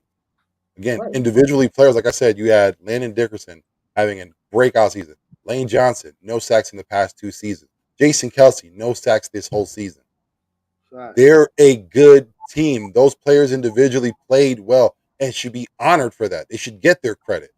Yeah, they I won't should. go too far on a tangent. I know we're getting a little thing, but let me ask you because I did mention Lane Johnson. So let me get your thoughts on this. Because this became a discussion over the weekend when you're talking about the All Pro team. A lot of people were talking about Trent Williams, but Lane Johnson again, like I said, 2 seasons, no sacks allowed. Is Lane Johnson hands down the best tackle, period, in football? I'll start off with you, Cap. Yeah, I mean, no quarterback sacks for 2 whole years, and if we really go back to look, he's got other stats to support it that longer than that. There were certain players that like never even got to touch Carson, while never got a sack on Carson. Talk So about it. man, like what, it was Demarcus Lawrence was one of them that they never sacked him. I think when they played Aaron Donald, Yeah. Aaron Donald never got to get at him like that. So it's like, bro, he's been doing this for a long time, and the final nail in the coffin is, remember Carson's rookie year. They jump out to a really great start, and then they end up going like in the middle of the season sputtering when Lane gets his PD. suspension. Yeah, they were looking terrible, and then they go on to win like the last couple games when Lane comes back. It's like the proof is in the pudding. When this guy is there, the ship is right, and when the guy's not there, it's a whole different It's a whole different ballgame. So it's a big difference. I don't see any way how Lane is not the best tackle period in the NFL with these things that we've seen from him. I agree. Twizzy, what are your thoughts? Is Lane Johnson the best Ah. tackle, period, in football? I've been preaching this for the last like 3 years, low key to the homies. I'm like, bro, best right tackle in the game right now. No one can stop him. Everybody's always like, nah, you tripping. I'm like, bro, watch his stats. I mean, it's proven. 2 years in a row, bro. He has not led a sack. No one comes into his house, bro. Like, you can come his way, but he gonna stop you every play. You're not gonna touch the quarterback. When Lane's in the game, you're not gonna touch the quarterback. You got a better chance of touching him when he's out the game. That Yep. boy is just. At one point, I remember when he was working out, he had a 6-pack. Yeah. Yeah, Listen, Yeah. he put Andre Dillard to work and gave him a 6-pack. Bro. Facts. Andre Dillard, bro, like even Brooks, he put Brooks on it. You feel me? Brooks looked yeah. like a baby. He put Brooks. Brooks looked like a baby. Aaron Donald at one point. Yeah. You know what I mean? So just imagine, bro. That's an old lineman at 300 with a 6-pack. Like, like that's a whole different ball game. Like that boy is strong. Listen, Like I don't care who's coming at him, bro. He will stop you. You can say I'm biased, but I mean, you put Lane Johnson in anybody's corner, bro. He's gonna stop you. You heard what Michael Parsons said, or even then, bro. When Michael Parsons the first time they played this, When Lane went out, what happened? That's when he started to get in the hole. When Lane was there, Lane was shutting everything down. Lane is a problem. Mm-hmm. So He he's the best definitely is. tackle in my book, bro. If hands down. I think he doesn't get enough respect, and just for the fact that he's on the right side, which means nothing. Because guess what? Even though he is on that right side, he is still facing the defense top talent. Oh, You know what I'm saying? definitely. Defensive ends aren't staying on one side anymore. This isn't the '90s. I mean, they're being moved all around. Yeah, they are. Michael Parsons, we mentioned him. He gets moved all around. He ain't staying on the left side. He's getting moved all around too. So whatever the offense gives him, that's what the defense is going to take. The defense will try to, do a lot. And Lane Johnson has been nothing but stalwart. Again, we said it. 2 years without a sack. No other tackle in football has done that. You can say that Trent Williams is great, and he is in his own right. Yeah, he But is. let's put facts in where facts is. When Trent Williams was in Washington, he wasn't the best because we had a guy who was still the best. Remember that? He Yeah. wasn't the best then. Now that he went over to San Francisco, when you look at that running offense, is he a great run blocker? Listen, by all you got means, Trent Williams coming at you down, running downhill. Boy, move aside. Looks Move crazy. aside because you're about to be a highlight. that's big He's a facts. great tackle within his own right, but is he the best for me? No, because I'm gonna give it to Lane myself. Oh Yeah. shit. Yo, these Dolphins I'm calling it now, brother. Dolphins winning this game. Woo! If they do, listen, I will be here applauding them. I think it'll be a great season for them, especially like I said, you got to put Mike McDaniels at the top of the coaching of the year honors. If these You have to. Dolphins win this game, whoa. You beat one of the juggernauts in the Bills without your star. Damn, That's what is that? crazy. So wait, because what does that mean for the AFC? If the Dolphins win, The right now There's no offsite championship game. that's crazy. There's no offsite championship game. Oh yeah, that's right, because that was the whole thing. Kansas The City. NFL most likely does not want the Dolphins to win right now because they want to reap the benefits of having a mini Super Bowl. Because that's what basically it is. Yeah, You're going to get the same revenue that you would for a Super Bowl. Just, you know what I mean? That's what they're going to want. And if that whole plan goes to crap. Oh, that's a forward pass. That's a forward pass. His knee is still up. Hold on, this is crazy right here. The knee is up. That's a pass. That's a pass. Dolphins get the call. Yeah, it goes back to the 8-yard line. This is craziness going on right now. I don't know if you got it going live right now. They call him down. If he convert, no, I don't have it on right now because my kids and my family have abandoned my ass. They left me Han Solo. If they convert right here, it's a 3rd and 19. If they convert right here, they are winning this game. I'm telling you that right now. Do not let them convert right. If interception. Maybe they're not going to win. They're not winning. They're not winning. Who was it? Porter? Was it Jordan Poyer? 24. Jordan Poyer. No, I think he's 23. My bad. He's 23. You never know what can happen. We watch live. We watch it live here for you. Oh, it was Kyrie Elam. I have the perfect. Florida's finest. That's what he said. Sir, that's your boy. Hey, yo, difference maker right now. I made sure when I set my podcast setup, I was like, all right, I can have the TV over the computer. So that way I always, whenever there's games going on, I can always have the game right above the screen. Oh, yeah. Hey, let me ask you a question. We'll get back to the Eagles. We'll get back to the Dolphins. We'll give you as many updates as we can. Yeah. But we talked about Lane Johnson being the best, tackle in football. Absolutely. Let me ask you about our guy, our number one guy, Jason Kelce, and his historic career. Is he the best center to ever play in the NFL? Oh yeah, I'll start with you, Twizzy. Go ahead. Man, I mean, what hasn't he done for us? First and foremost, that man's games. I think he has the most games played for a center, the most games played in almost Eagles history, right? Eagles history, if I'm not mistaken. That boy hasn't missed a game. Then when his shoulder was messed up, he was still out there doing the shotgun. Like just the strength of what he got, just to bring in day out. Like that's the best center. Like it hurts me to say, this might be his last year, and it's gonna suck, to see Mr. Kels go. Like that's the Eagles, like he's been there for so long. Like he is the Philadelphia Eagles, bro. Like, I mean, like 13 years, 12 years, like he's been there for us. He's done it all. Like doesn't miss a game, Mr. Reliable. He's always gonna be there. If he's hurt, he's gonna play. Wrap me up. You know what was it? When he couldn't put his helmet on, when they were putting on the helmet for him when he was Yep. hurt. You know what I mean? Like that just shows what he's really about. He came back this year to really make a run. So hey, that's the best center in the league in my book, bro. I mean, what you think? Agree. I agree wholeheartedly, man. Like you talking about a guy who came in from the 6th round. You know what I'm saying? From nothing. One of the smallest centers to play the game. I mean, Man. come through how many regimes? 3 different regimes, Yep. and excelled in every one for Andy Reid, for Chip Kelly, and 4 for Doug Peterson, and now for Nick Sirianni. Yes, sir. Want us our sole Super Bowl that we have right now. We all know the speech. We all can talk about the mummer outfit. That was something that will go down in history. But it all pales in comparison to who the man he is himself and how good of a man he is.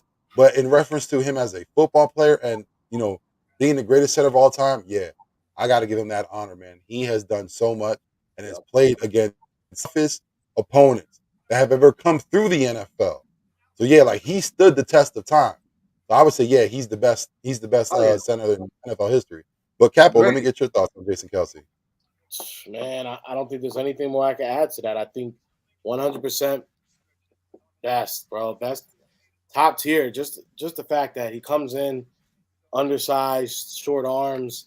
I mean, you've even heard he's got like a very crazy release when it comes to shooting the ball between his legs to get it to the QB. And all odds against him, he ends up being as great as he is. Like he's the anchor to that offensive line. Like as great as we know Lane to be, like Kelsey is almost like he's just a little bit more important because you see how many plays do you see Kelsey getting down the field, getting busy, like like literally laying blocks for like Miles, for a receiver at times, for Jalen to make the play. Like this dude, he's a beast in the trenches. He knows how to somehow be able to get that ball and out, and then have those hands up and never like. I can't think of too many plays I've ever seen Jason Kelsey get blown up. Yeah, and No, the crazy thing is, like you said, how many highlights are on him blocking in the second and third bro. level with the running back behind him, Do you Yeah, not remember? running alongside of running back, not trying to clean up anything for the no, running in front of the running back, creating a hole. Like And to that's how piggyback that on goes. you with that, Vic, you remember when he did that against what was it against the Saints for Miles? And Miles went the other way. He was like, Miles, what are you doing? I yeah. blocked you this whole Yup. route. Like, I had this I had it whole open for you, bro. Like, And how many? Listen, that Detroit game in the snow. We all say, that oh was yeah, Shady's game, but look back. What made that work? Jason Kelsey. Kelsey. That line, doing the work, That's opening when those he had that holes for long Miles. hair. Yup. And yep, And that and iconic photo of him with the snow all over him. that and apparently they said that Chip said everybody bring the longer spikes. Yeah, Yeah, yeah. Chip ain't stupid. Look, listen, that's what kind of understood. Bigger people beat smaller people. When it Yeah, snows, you might need longer longer spikes in your spikes. cleats.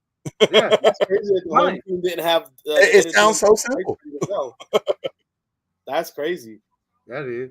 All right, Buffalo's Yeah. back on top. They just scored a Buffalo about TD. to score right now. They just scored. Woo. Cole Beasley. There we go. This is a tense game. AFC, you know what I'm saying? They're doing It's it a good well. game. It's a Last good night's game. game and tonight's game. Yeah. But let me ask y'all a question, and we kind of alluded to him earlier. Mm-hmm. Chauncey Gardner Johnson. How important is it for him to come back to the field? I'll start off with you, Cap.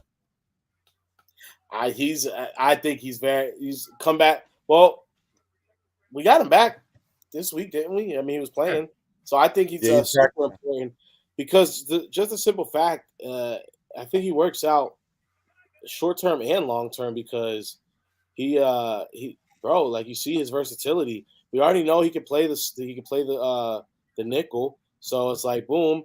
In a pinch, if you need him to go ahead and be back there, sometimes he can go ahead and do that. He's a ball hawk when he's at safety. Like this dude, like he makes plays all over the field. And then on top of that, he plays with that Philly swagger, bro. Like I know they always throw up the clip of him going up to Brady and he's in his face, and there's other ones where you see him do the same thing. It's like, bro, like if that's not a Philadelphia player, I don't know what is. But I mean, just bro, having that on the field is major, bro. Like he brings a different kind of he brings a different type of attitude and swagger to the defense that like we got a lot of in your face guys. We got a lot of like guys who are just there to like do their job. But when you got a guy like real vocal, it's like and that's why we did this too. Like he gives you that versatility, bro. I love him. I love it, bro. And I love the fact that you never hear players talk about this stuff. I've never heard players talk about how they weren't happy in another place and like how like they're very vocal this season about like Yep. you heard AJ like I didn't feel respected over there.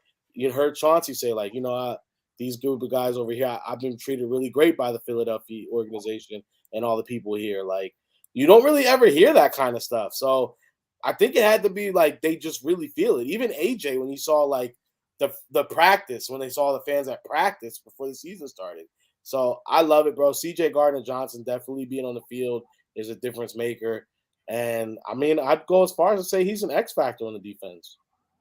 Oh, listen, Definitely. I agree 1,000% on that end. Definitely. Twizzy, what are your thoughts on Gardner coming back? I love CJ. I love CJ. I was hyped when we picked him up, bro. I was hyped when we picked him up. How he put on his ski mask, and I don't know what he did, but he went over there and got him for a bag of chips too. You know what I mean? He went over there and got him for a bag of chips, bro. Like, for real. Oh, y'all hungry? I got y'all real quick. I'll be right back. Like how how he did this year, man, is crazy. Like CJ is, man, that addition to the defense is crazy, bro. Just like Twizzy said, first time playing really safety, but man, did he excel. That boy, I mean, just imagine if he played a full 17 season. You feel me? He would have had, I'm gonna throw it out there. I want to say maybe 10 interceptions, 9 interceptions. You know what I mean? I think he would have did it, bro. He was on a tear. He was on a tear, bro. Like, just imagine against that Dallas game, he would have had one for sure. You know what I mean? So it's like there's plays where you're like, okay, and like you said, Vic, he's an X. You know, you guys said X factor. He's an X factor, bro. Like that boy is when he's on the field, you know you're not gonna throw his way. The pick that we traded to the Saints for their first round, what was that pick? What was it? Was it the 17 or something like that, or like it was? Was it the 7? I'm not too sure. Coach, if Coach is in the chat, let us know. I know it was a higher first round pick. I know it was. Yeah, it was a number, but I know they wanted to get into they wanted to get back into the first round. So the fact that we were able to go ahead and finesse. We sent the Saints a 5th round pick in 2024, and then 2 6th round picks. We got a 7th round pick and a 7th round pick in 25. And now we got the 10th overall pick. So we have a top 10 pick. I know we're all in love with the fact that it might have been the fifth, but look, it's still a top 10. I'm happy. Beggars can't be choosers. Nah, hell no. You know what I mean? You can't complain. You get what you get. We might the fact that the fact that we're competing for a Super Bowl and we're already assured to have a 10th round pick. Also, we coming away this season with CJ Gardner-Johnson. Like Howie must have like pictures, some scandalous pictures of somebody over in that front office. Bro, I don't know what he has. They're like, keep on taking them, my guy. Keep on taking them pictures. Yeah, I don't know what he got, but he got it. He got it. That boy got it. But I give him this. He has the foresight to know, you know what I'm saying, what's going to happen this offseason. So it was gain as many good draft picks as capital as you can, because there's going to be a lot of losses and you're going to have to replace them somehow. Yeah. So, that's a good question right there. I don't know if you were going to ask. Do you think we're keeping this top 10 pick, or are we going to trade it away? Oh, no, we definitely going to keep it. Now, I will say this. I know Howie is the man that is open to deals. So, depending on what happens, and just like every year with the quarterback market, if there's a quarterback out there that a team desperately wants, desperate to the point where, like, listen, we're about to give you 3 first-rounders. You can take our 2nd round pick, too. You know Howie's going to smile and extend that hand. He's going to take that deal. If you would go something crazy like that, he's going to take that deal. Or if you can say, well, listen, we'll drop back maybe a couple of picks. You get a 1st rounder this year, a 1st rounder next year, and a 2nd. And you know what I'm saying? But it all goes by the equation. If I'm mistaken, I think 2 first-rounders would be in respect, but how he's going to try to capitalize on that third pick? That could be a second rounder right there, or even possibly another first rounder. We know Yeah, how he loves to Oh pick yeah, those up. You get 2 extra first rounds for the next 2 years, I'll you can take that. capitalize on that. I'll take that all day, And especially because you never know what those. Look, I mean, at that point, you're playing with big house money because anything's going to be better than the 32nd overall pick in the yep. first round, at least. You know.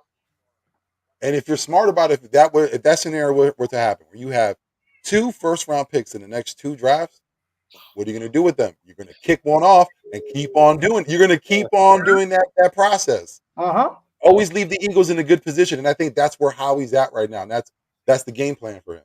And this is why I've been saying for so long that Howie Roseman is probably one of, if not the best GM in the NFL.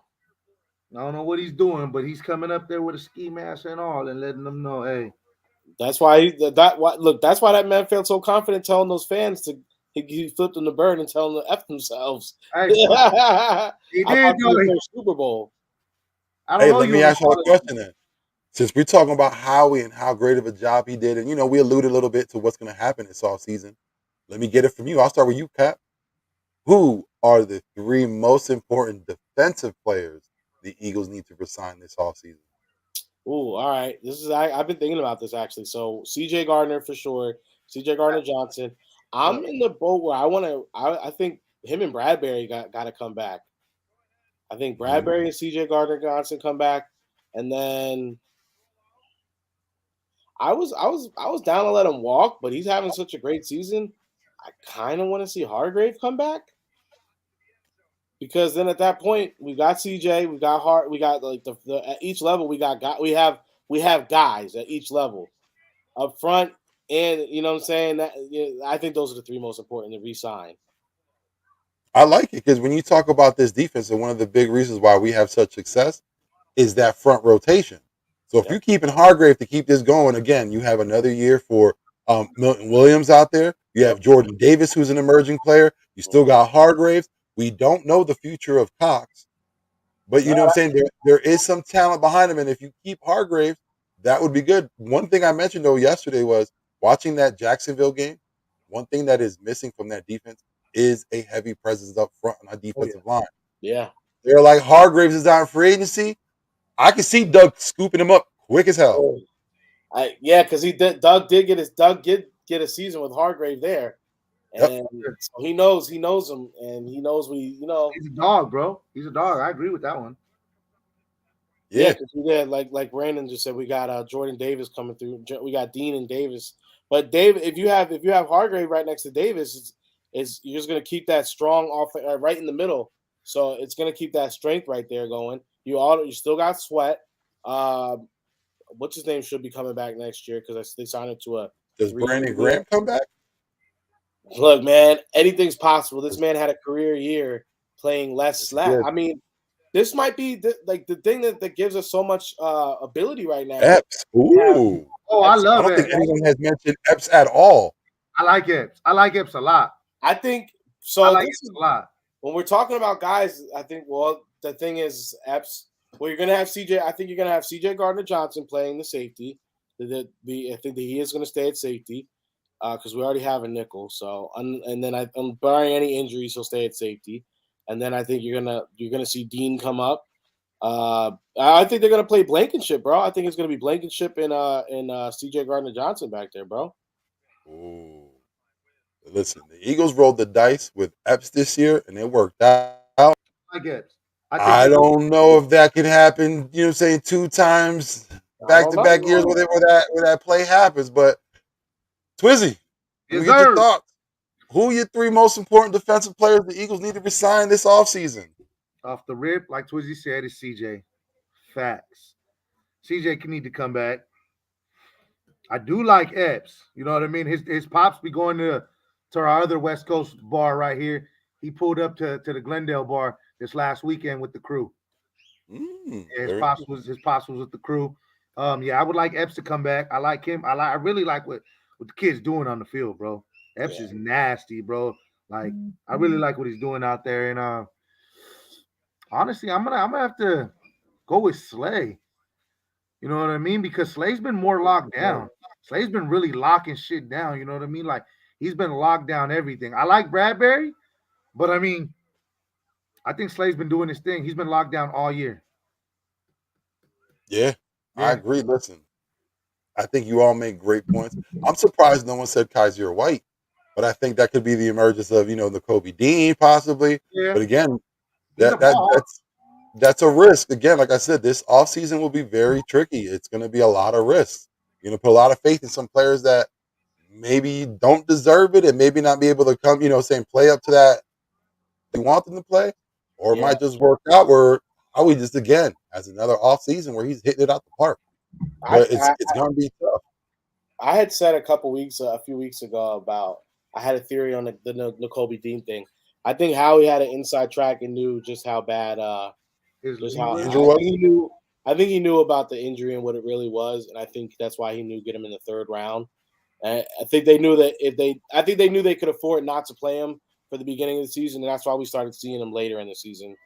Yeah. So Oh, I think he's just recovering from that chest, whatever that chest injury was.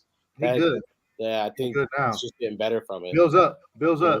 It's going to be difficult because I think the decision comes down to T.J. Edwards or Kaiser White. And I like TJ. That's going TJ's to be the dope. decision. Yeah. Like I said, tough decisions have to be made. But I think for me, the top three that have to be signed, like of course, CJ, number one. That is the number. Like I don't know how that hasn't been started already. How are we not in negotiations already? That's the number Because one. every interception, that price goes up. Facts. Yeah. No, yeah, that So one. how has that I'm not been surprised. worked out already? I thought we would have had that done halfway, like in week 6 or 7. I thought that would have been wrapped up. So I We am need to Yep. shocked wrap that that they up. haven't. We need to wrap that up. We Yeah. need to wrap that up. Hargraves, I think, is another one we need to wrap up because again, we don't know what the status of Cox is. In my mind, he's gone after this year. That's You know what what I I'm saying? think. Like he's going to be an Eagles legend, but I think they're going to show him his walking papers this season, 10 million again next year. I don't think that's in the plans for them. Nah, hell But I no. think Hargraves is the guy you have to bring back. Yep. And the last one, yeah, Bradbury. You're gonna have to bring back. I think Slay is still gonna have to worry about Slay, but at the present, yeah, you got to sign Bradbury. You're gonna need to keep those two cornerbacks. You got to have stability. We can't keep on switching the cornerback every year. We can't do that. Nah. No, Facts. no. Yeah, but going for, I think that would be good for us. And like we said about it, we have a lot of draft picks. We have a lot of young talent that can come through. Howie just needs to, put his nose to the grindstone and get to work. We got to get some good scouting. That's it. And I did want to ask you too. I didn't get a chance to on Tuesday, but Miles Sanders. Since we're talking about signing people, do you think he's played himself out of what the Eagles are going to be able to afford, or do you think he's going to be pivotal? They're going to find a way to get a deal done to keep him in Philadelphia. Well, that was going to be one of my questions. I'll put it up right now. I'll tell you this. We're not known. Let you answer first. Go ahead, man. Let's get your thoughts on it. We're Nah, not. well, I think. Go ahead, Twizzy, hit it. Oh well, we're not known to be sending running backs. You guys know that. Look what we did with LaShawn. I like Miles, but there's a lot of big names on the board right now too on free agency. Yeah. There's a lot of we can see what Josh Jacobs about, but I mean, I like Miles. He had a great year, but we're gonna see what has to happen, bro. Like the Eagles are not known for signing, running backs to big contracts. If they do sign them, we're gonna sign them for a regular contract, nothing crazy. And I don't know. I don't think. Yeah, we can't afford it, because we got too much to go for. But I mean, does he want to take less money?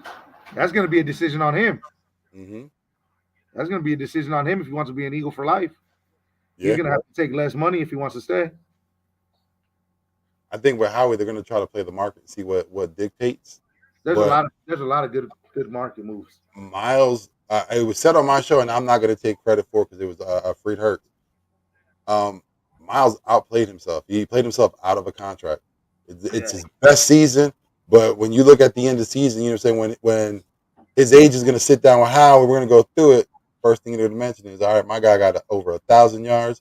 He had over 10 touchdowns. You know what I'm saying? He didn't drop the ball. You know what I'm saying? That's what they're going to mention. They're not going to mention years before that. We're going to stay specific to this season and what he can do going forward.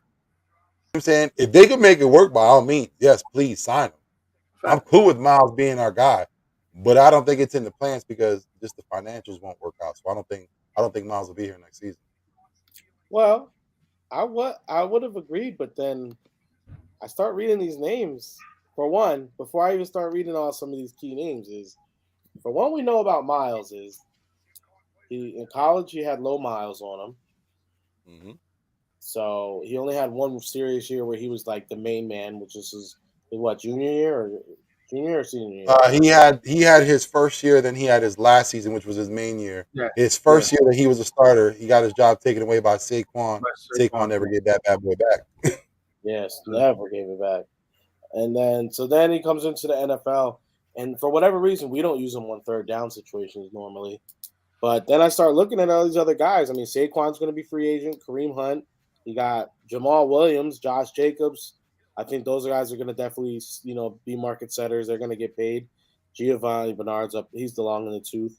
You got, let's see here, Rashad Penny, Rex Burkhead, but he's old. Anyway. I mean, Devontae Foreman. I mean, bro, I think Boston Scott's coming back for sure. Ronald Jones. I mean, there's a lot of running backs that are guys. Like, so I don't think it's nothing. I think he's gonna figure out a way to stay in Philly, bro. But I think when you mentioned all those names, and credit to Josh Jacobs, had a great season. But when you look at that career and as a whole, you're looking at fumbles. You're looking at time off the field. And granted, Miles has time off the field, but nothing serious. Yeah. So when you look at it right now, the best prospect, young prospect, has a high ceiling would be Miles Sanders. He's the top of the list. Well, yeah, that's what I'm saying. I think Jacobs might get, he might get that consideration because of the yardage, what he's done this season. But like I said, when you look at the whole career, Miles Sanders has the most upside out of all those running backs. I think what it's going to come down to is one simple thing. Definitely. Is if Howie feels like he's going to go ahead and spend money on a running back, I think you're going to spend money on bringing your guy. Because one thing we know about Howie is he hates giving up on his draft picks, bro. So I feel like if he's got a chance, like you see the ones that how long it took him for the ones that we knew weren't going to work out. JJ Whitesides, the Ragers, and these guys are first and second rounders. He tried to hold on to those failing projects forever. He has a guy here that you have to call him a success, right? He's a starting caliber running back in the NFL. Other teams would definitely look at him and say that they would want that kind of player on their roster. So I feel like Howie's got a guy here who we know has worked out. I think Howie's going to try to keep him. Like that's one thing I do feel like he's like, nah, you're one of the good ones. I got to keep you around. Like. I do like Miles, though. I do like Miles, but if we can work something out, by all means, bring him back, bro. By all means, I like Miles. I do. But I do like this name. Not for $10 million a year. No, I like Jamal Williams. Jamal Williams is a young running back. Not a lot of mileage. The kid's passionate. I give him that. The kid is passionate. And could you imagine him on a winning team? Yo, we seen what he brings to a losing team. Like, let's be honest, he was the heart and soul of the Detroit Lions. And he, what I'm saying? Like, he did a lot for them. You saw that interview. Don't let these tears fool you. Yeah. No, don't let these tears fool you. Don't let these tears fool you. The Lions are about that. He said, I lost my granddaddy. Hey, what's up, my guy? Thank you for coming through. This for him. But don't let these tears fall. I said, wait, hold on. Let's be honest. Like, if we're looking at trying to resurrect the running back, if you lose Miles, trying to bring things back together, doing it on the cheap, the Jamal Williams and Kareem Hunt duo doesn't sound bad. And those are two running backs you could probably get for the price of one. That's something up Howie's alley. Oh man! I mean, yeah. If it comes down to being able to, if it comes down to us being able to get something like that going, who am I to say no? I'm here for that. Because I was trying to get Kareem Hunt this year, low key. When I seen Nick Sirianni talking to him, you know what I mean? I thought we was gonna pull something out.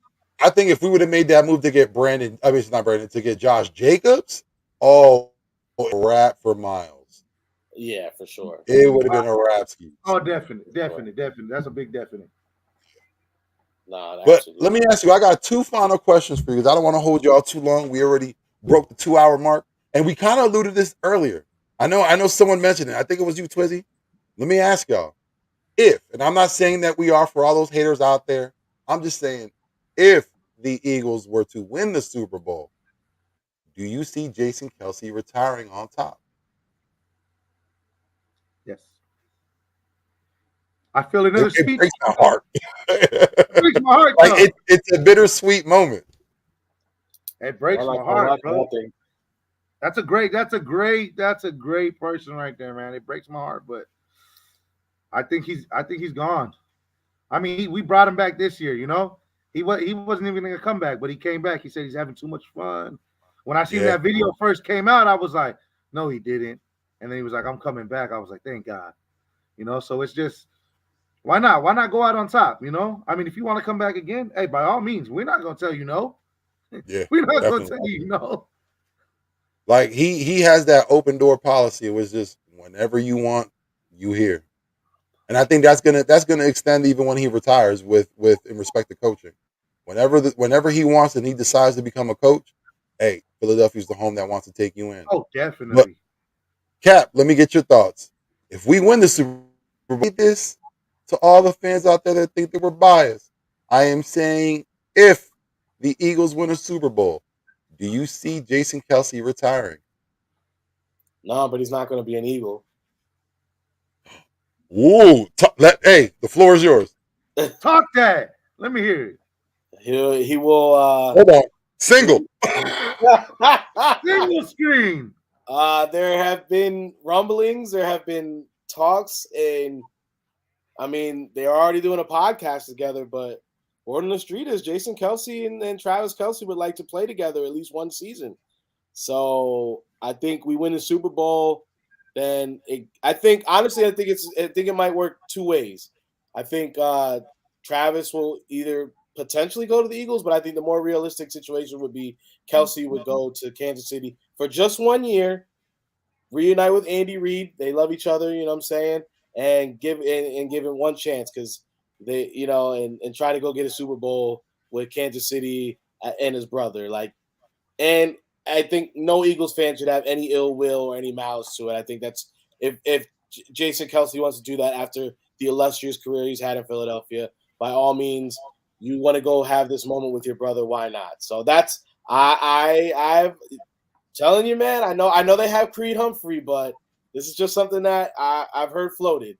You're telling me I know, young centers out there, but it's Jason Kelsey. It's Jason Kelsey and basically star receiver, to go play with his brother. That's just something that I've heard floated around. I don't think it's too crazy to believe. I've heard something like that, but I'm just gonna come here with the solo. Let me just let this be announced to Howie Roseman. Don't you ever let a scenario like this actually take place. Now, I will say this. I can see you trying to trade Dallas Goedert for Travis Kelsey. let's I'm not gonna go. argue against it. I'm not gonna be mad at it. But at the same time, don't you dare let Jason Kelsey leave this team. Talk that shit, Vic. Talk it, boy. Oh boy. Listen, like I said, I'll be happy if Travis Kelsey becomes an Eagle. I will welcome it with open arms. From You might everything see that me we've shed a heard, that they tear want to for play the together. fact that brothers are playing together. Yeah, But Kelsey, you ain't going I'm not nowhere. trying to let Jason Kelsey go. What's I good, don't my think we guy? would have to Late, but hey, you came. I don't think you would have to trade Goddard to go get Kelsey because I think. Let me see here. You got to give him a tight end back. Yeah, you got to give him a tight end back, or you could send Quez. You can send Hey, Quez. they need receiver help. I can see that too. But I 100. think for Travis, there's gonna have to be some draft compensation in there too. Yeah, because his contract is through 2025, so Yeah, he wouldn't be a free agent until 2026. I mean, but but look, bro, they from everything. I mean, they're already doing a podcast together. It seems like they want to have more time, brother-wise. I mean, name hey, me do a pair of that brothers as a podcast. But like I said, I welcome Travis any day of the week. But any day of the week. anything other than that, do the podcast thing. It's great. I love New Heights. Shout out to New Heights. Join it up. No free shout outs, but shout out to New Heights. New Heights, baby. Let's go new news. Right? Hey, But fellas, man, listen. it's funny. Like you see how like they know so much of each other's staff. It's like funny. Like, Oh heck yeah. Yeah, they do. Travis talks about knowing Big Dom and all them, and like different people in Philly. Like, they even did a whole episode of the New Heights in the complex. So Yeah, they did. it's When funny. Jalen came, So Yeah, that was a Jalen interview. Yeah, listen, like I they, said, I would but they welcome didn't do. Travis Hey, Kelce to they be an didn't do Eagle that for every Patty day. Mahomes. They said they wouldn't let Jason in the building. because they know. They already know how he gets down, huh? Yeah, yeah, he is. He is. But listen, I appreciate y'all for coming through. I'm gonna end this with one last question. Swizzy, I'm gonna ask you. Let's go. Who do you think the Eagles will play next week? And what do you think the final score will be? Man, who do I think we're gonna play? Who do I want us to play? I want us to play Dallas and whoop their ass, but I think it might be a revenge game against Tom. I think it might. I think it might be a revenge game. They said the New York Dolphins? Giants. What the Dolphins do? What the Dolphins do? Flea flick, the basically yeah, like it's getting a crazy in back this toss game. to Waddle. He does a jet screen, runs it in for a tutty. This game's getting crazy, but Game is getting crazy. yeah, I think it might be. I think it might be Tampa.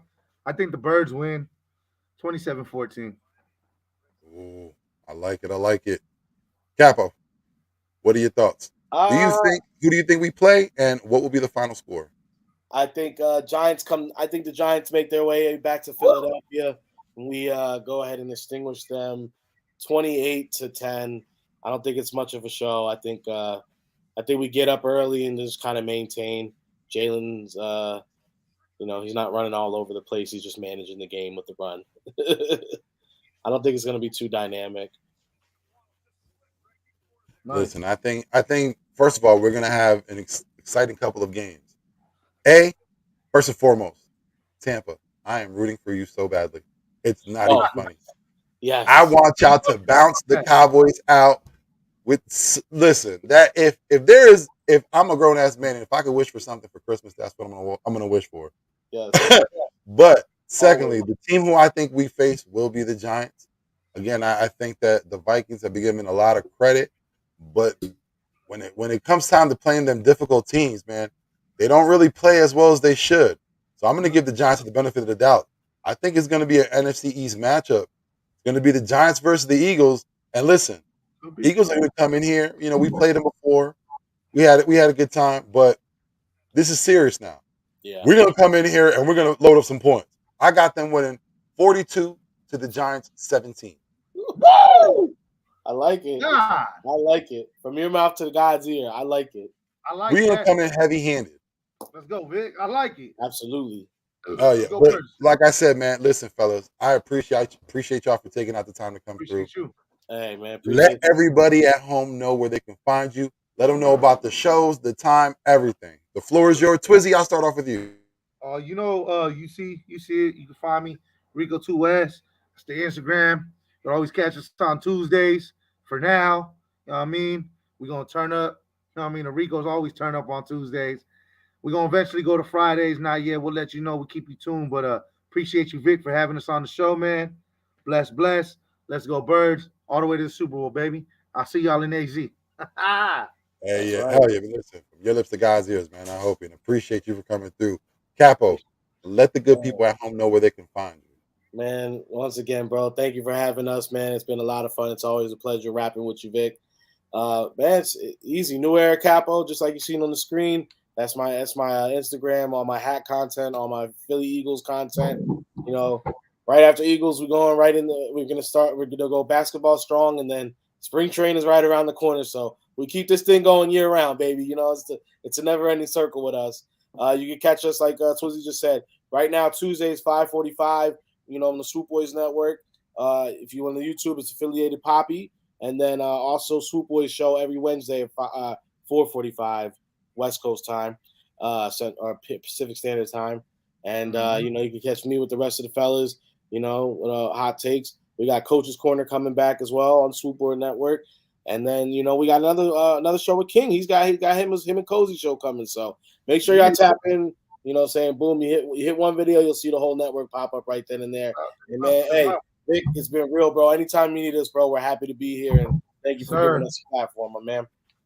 Definitely, family. Listen, I look forward to being on the show. If you ever need me, you know me. Just I'm a message away. I will be there. And listen, I know I'm gonna bring y'all back because this was a great show. I had a great Hell, time, great conversation. Everybody that came through today, thank you so much for coming through. If I could ask y'all for one favor, listen, go to these gentlemen's like button, subscribe, watch those videos because I'm guaranteeing you will not be disappointed. Throw a comment in there; it helps out the algorithm. And if you have it in your heart to do a little bit more, hit that subscribe for me myself. And if you can't watch some of these videos, help us all out. Listen, we're a community that's helping out Yep. each other, especially with us, man. You know what I'm saying? Like there ain't a lot of Boricuas out here talking that football he talk. got We out here he got doing it. So listen, salute to y'all, gentlemen. Man, I'm so proud of y'all. I can't wait to work with y'all in the future. Everybody else, it has been a great week. Thank you. It has been a great episode of The Big Ticket. I'm your host, Vick3. For my guys, Rico and Rico, we out.